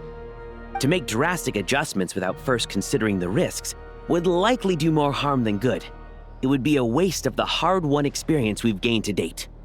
Renowned scholar of finance, Arapov spoke up to clarify the fiscal logic, clearly alluding to social organizations like the Rokot in his words. With the notorious Lelek still active to this day, should the Rokot be held responsible? No, there is someone else to blame. She's just rephrasing what Mr. Pantalone said. The Rokot are the critics he accuses of taking no responsibility for their actions. As for Lelek, you won't have heard of him yet. He's currently the most famous member of the Rokot. Well, more like infamous. Ending Project Stuzha has become an obsession for him. Unlike the more decent ones among us, he believes that votes in the Vetcha are all that matter. So whether it's threats, coercion, or bribery, he'll use whatever means necessary to get people to change their vote. And since we're already on the subject, what do you think of Lelek's methods? Are you for or against? Well, whatever the story is, his actions benefit us all. We stand with Lelek. At least someone here wants to take this discussion seriously. I've been considering that issue myself. What you really need is more precise regional data, right? I think it would be easiest to let the Fatui handle it, since they're already in charge of Crystal shipments anyway. We may as well get them to collect some data while they're at it. Whatever you need, you can ask the Fatui to look into it for you. In terms of supervision, I think the Druzhna would be a good fit. I had hoped to discuss this with Miss Vesna, but sadly, she's not present. I will be happy to take a note of your suggestions and present them to Commander Vesna for a decision upon her return. The Commander has always taken a keen interest in Project Stuzha. However, given the Druzhna's demanding workload, I'm afraid it may prove difficult for them to provide any practical support. Let us refrain from jumping to conclusions until a concrete and actionable plan is in place. My apologies, Lord Rooster. There are numerous issues to address here, including manpower, time sensitivity, and reporting lines. Nevertheless, I support drafting a proposal. Follow the usual procedure, and it can be raised as a new motion for all parties to evaluate at the appropriate time. In that case, I'd like to share one thought before the proposal is drafted. The issue of time sensitivity was raised just now, which I presume relates to the official reports. In fact, the Energy Commission already collects regular statistics on each urban center and its surrounding area. Would these be of any use? That's a good idea. I read every issue of Svietlolaidovka's report, and although my focus is mostly on the section about equipment operation, the energy consumption statistics also yield a lot of insights. Be that as it may, does no one see an issue with using local data to determine Crystal quotas? In the long term, it seems like a very risky solution. Not if they are used purely for reference. So long as we have the report from the Northland Bank's headquarters to corroborate it, no one will be able to fool me. Very well, then. It appears that this arrangement is acceptable to all parties. Yeah, sounds good to me. The members reached a provisional consensus on the issue of improving treatment for Fatui soldiers.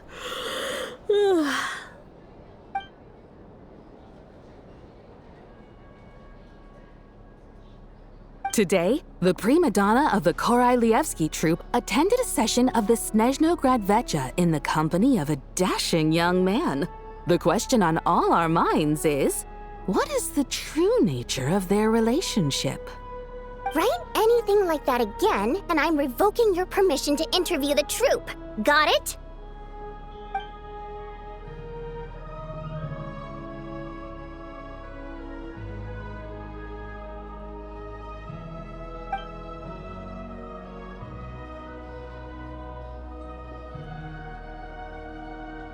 Now then, if there are no further contributions from those present, we shall proceed to the final vote.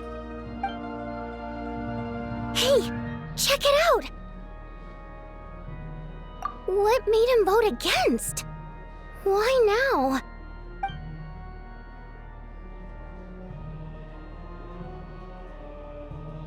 The votes have been tallied. Those in favor of continuing Project Stuzha total 61%, securing a clear majority. That was too close. The margin has shrunk yet again. Chuganov was a huge loss.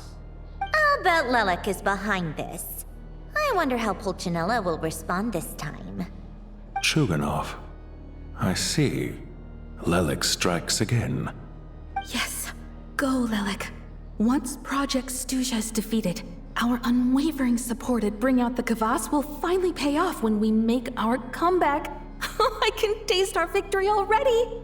In accordance with the result of this vote, Project Stuzha will remain in effect until the next Vecha period. Finally, may I remind us all, we debate only for the greater glory and solidarity of our nation. May the aurora shine ever on, and the tundra always stand firm. The session is concluded.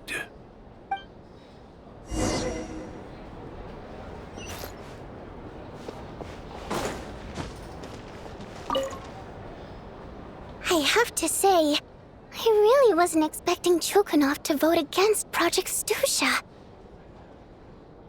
Well, in principle, Snezhnaya's business and political elites ought to be the ones least likely to oppose it. As we heard, Project Stuzha is basically just a resource distribution framework that requires everyone to cut back during the winter. But even if the policy got cancelled, the Tsaritsa's energy needs wouldn't suddenly go down. The extra demand from the public would have to be filled from somewhere. So logically, the factories would have to take the hit. I got a letter from Mr. Mitya just before today's session. He said he's confirmed that there are issues around overtime and excessive energy consumption at the Iskra manufacturing plant. In a situation like this, once the Rooster receives the report, he'll order the factory to halt production and submit to an investigation before issuing a penalty. But that's a week-long process, and thus didn't make it onto the Vecha agenda this time. I don't think he suspects anything so far. Exactly. And as you know, he's a very selfish person. I was originally gonna try and flip him after he received notice of the official sanctions. My plan was to convince him that the whole thing was completely unfair. Rather than just sit back and take the hit while his factory stopped production, he'd be better off voting to end Project Stuzha. At least that way, no one else would be able to make any money either, because all the factories would suddenly have more limited energy to work with. But now, he's already voted against it, which means someone must have used more forceful means to change his vote, just like with everyone else who flipped. Yeah, no one knows why Lilac is so obsessed with ending Project Stuzha, but by the looks of it, he's inching closer and closer to success. Lilac must have strong motivations, given how he'll stop at nothing to achieve his goal. Maybe he knows the full truth of Project Stuzha. Maybe my next step should be to focus on him. All right. What are your plans for the rest of the day? Shall we head out? Hey, comrade. I noticed you were here during the debate. I didn't take you for a political enthusiast. Greetings, Harbingers. I just happened to have some free time today, and my new friend here thought it might be fun to check out the Vecha. Ah, Odette must have introduced you. Looks like you two are getting along pretty well. I'll leave you to catch up. I should head back to the troop. Sure. Break a leg and all that.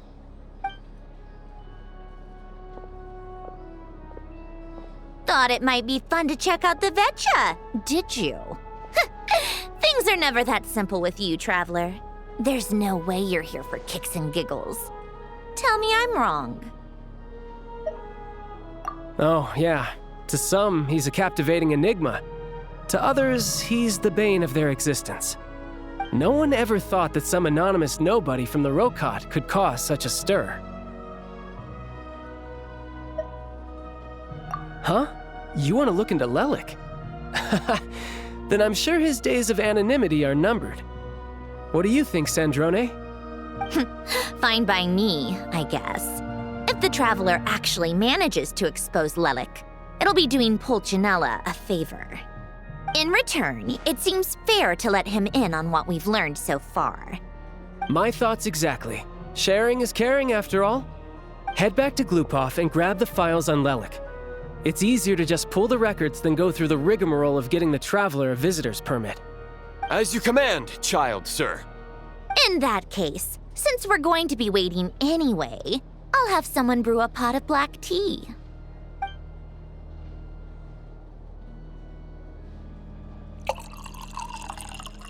One common thread among the many incidents Lelik has been involved in is that the victims are all too scared to share any real information about him.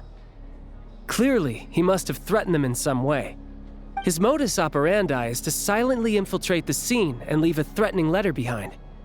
But neither the letters nor the crime scenes ever yield any clues to his identity.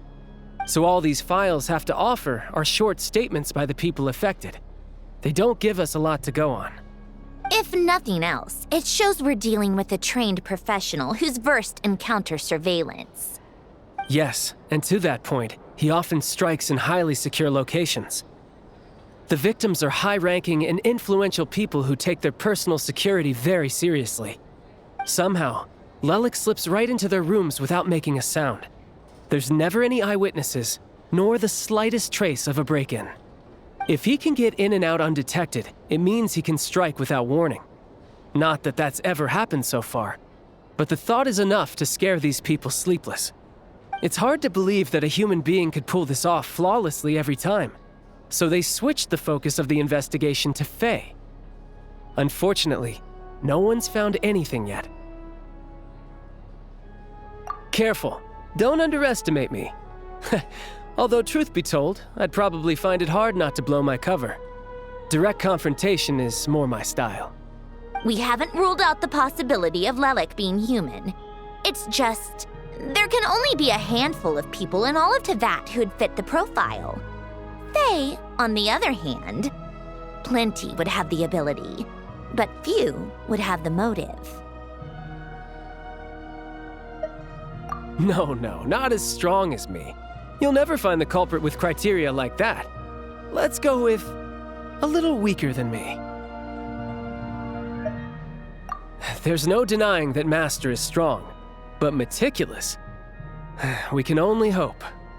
He's just trying to find a reference point. Stop getting fixated on who's stronger than who.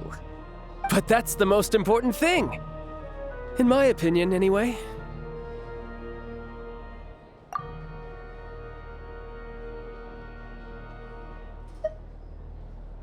Odette?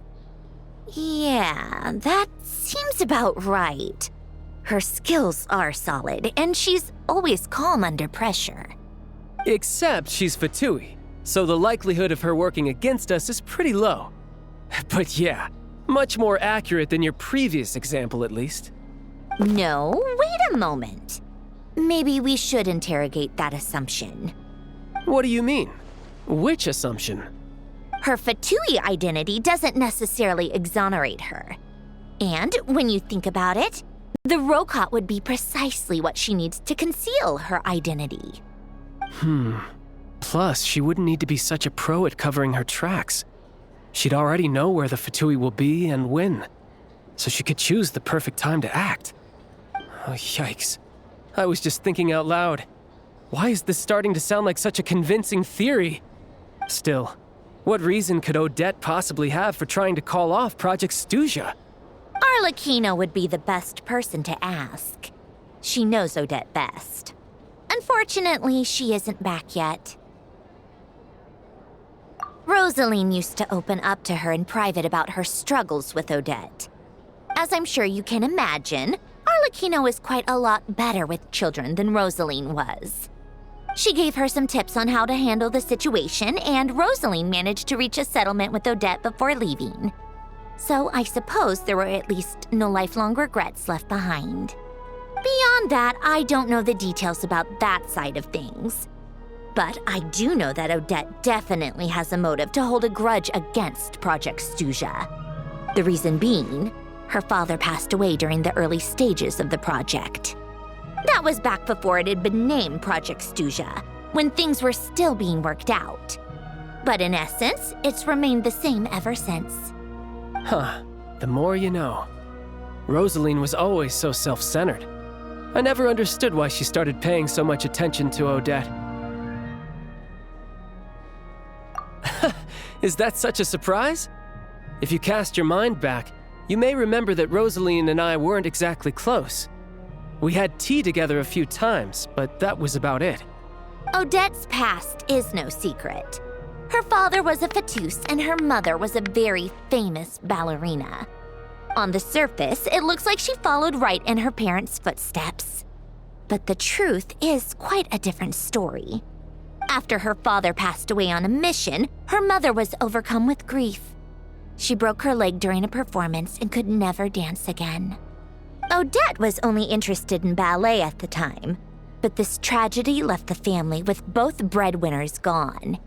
They could barely make ends meet. Per Capitano's policy, family members of Fatui who died in the line of duty had to be appropriately accommodated and provided with adequate assistance. So, regardless of how Rosaline may have felt about it, it fell to her to resolve the issue of Odette's family's livelihood. In the end, the solution they agreed upon was to have Odette join the Fatui. Right, because the alternative would have been a one-off compensation payment, I guess. In that sense, joining up was definitely the better option. Still, she must have had mixed feelings about it, right? If she doesn't even like the Fatui. It's just a theory, a possibility. But as a motive for Odette to become Lelik, it holds up. That said, I have no idea where Odette's head is at right now, or what her conflict with Rosaline was about. Plenty of people were on bad terms with Rosaline. I have no intention of trying to figure it all out. Yes, but there's not much point in discussing that now. Yeah, back to Lelik. Since our investigations so far have turned up next to nothing, we've got nothing to lose by trying a new angle. Funnily enough, Tonya and I had actually made plans to go to the theater tomorrow to watch Odette's rehearsal. Unfortunately, thanks to this Lelik situation, I'll be stuck working overtime again. Which means you can go in my place. No point wasting the ticket, plus you'll get to meet Tonya. Spirit Seeker. Quite the classic ballet. It was passed down through Odette's mother's family for generations, though it hasn't been performed in years. But Odette's been practicing it diligently, and it's finally ready for a return to the stage. Excitement is through the roof. Tickets for the official performance sold out long ago. Tonya's excited for it too. She's desperate to see it no matter what. Personally, it's not really my kind of thing, but since she's my little sister, I had to figure something out. I've actually seen it several times before. The story's pretty straightforward. The lead character follows a trail of clues left behind by a spirit, gradually recovering her memories along the way. It's a tale of love and regret. So not exactly reinventing the wheel, at least by today's standards. But when that classic melody kicks in and the lead character begins to dance, it always gets me. It really is beautiful. Not an easy dance to do justice to, though. I know it's always been Odette's dream to perform this piece, but I'm not sure she's really ready. In that case, I think that even if she is Lelik, we should wait until her performance is over before we respond. I'll let you take it from here, comrade.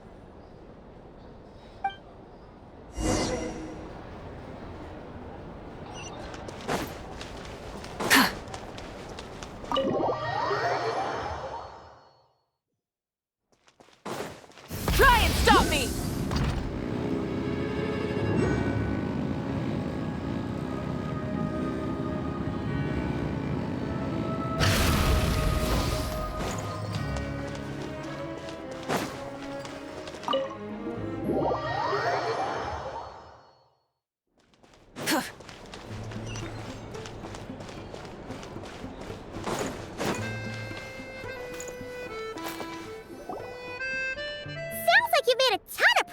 Today.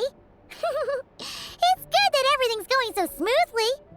Next step is to head back to the theater and get a clear answer from Odette. Either way, Paimon doesn't get the sense that she's a bad person. Sure, she might have done some pretty extreme things, but Paimon bet she has her reasons. Maybe this is going too far, but with everything she's managed to do so far, wouldn't it make more sense in theory to be even more, heavy-handed? Why leave a letter when she could, We know there are plenty of other ways to keep people in line, right? The point is, she could have gone further, but she didn't. So, if it is her, she's got some principles at least. Yeah! Well, all you can do is follow the facts wherever they lead. No change, really. But that thing Paimon told you about yesterday? Paimon feels like she can sense it more clearly now. Hearing you talk about your day makes Paimon itch for an adventure. If only she could be there with you so we could experience it all together. Yeah, I wish you could be there too.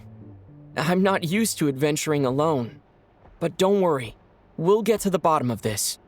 Guess it's just one of those things. Never mind. Paimon will behave herself and keep resting.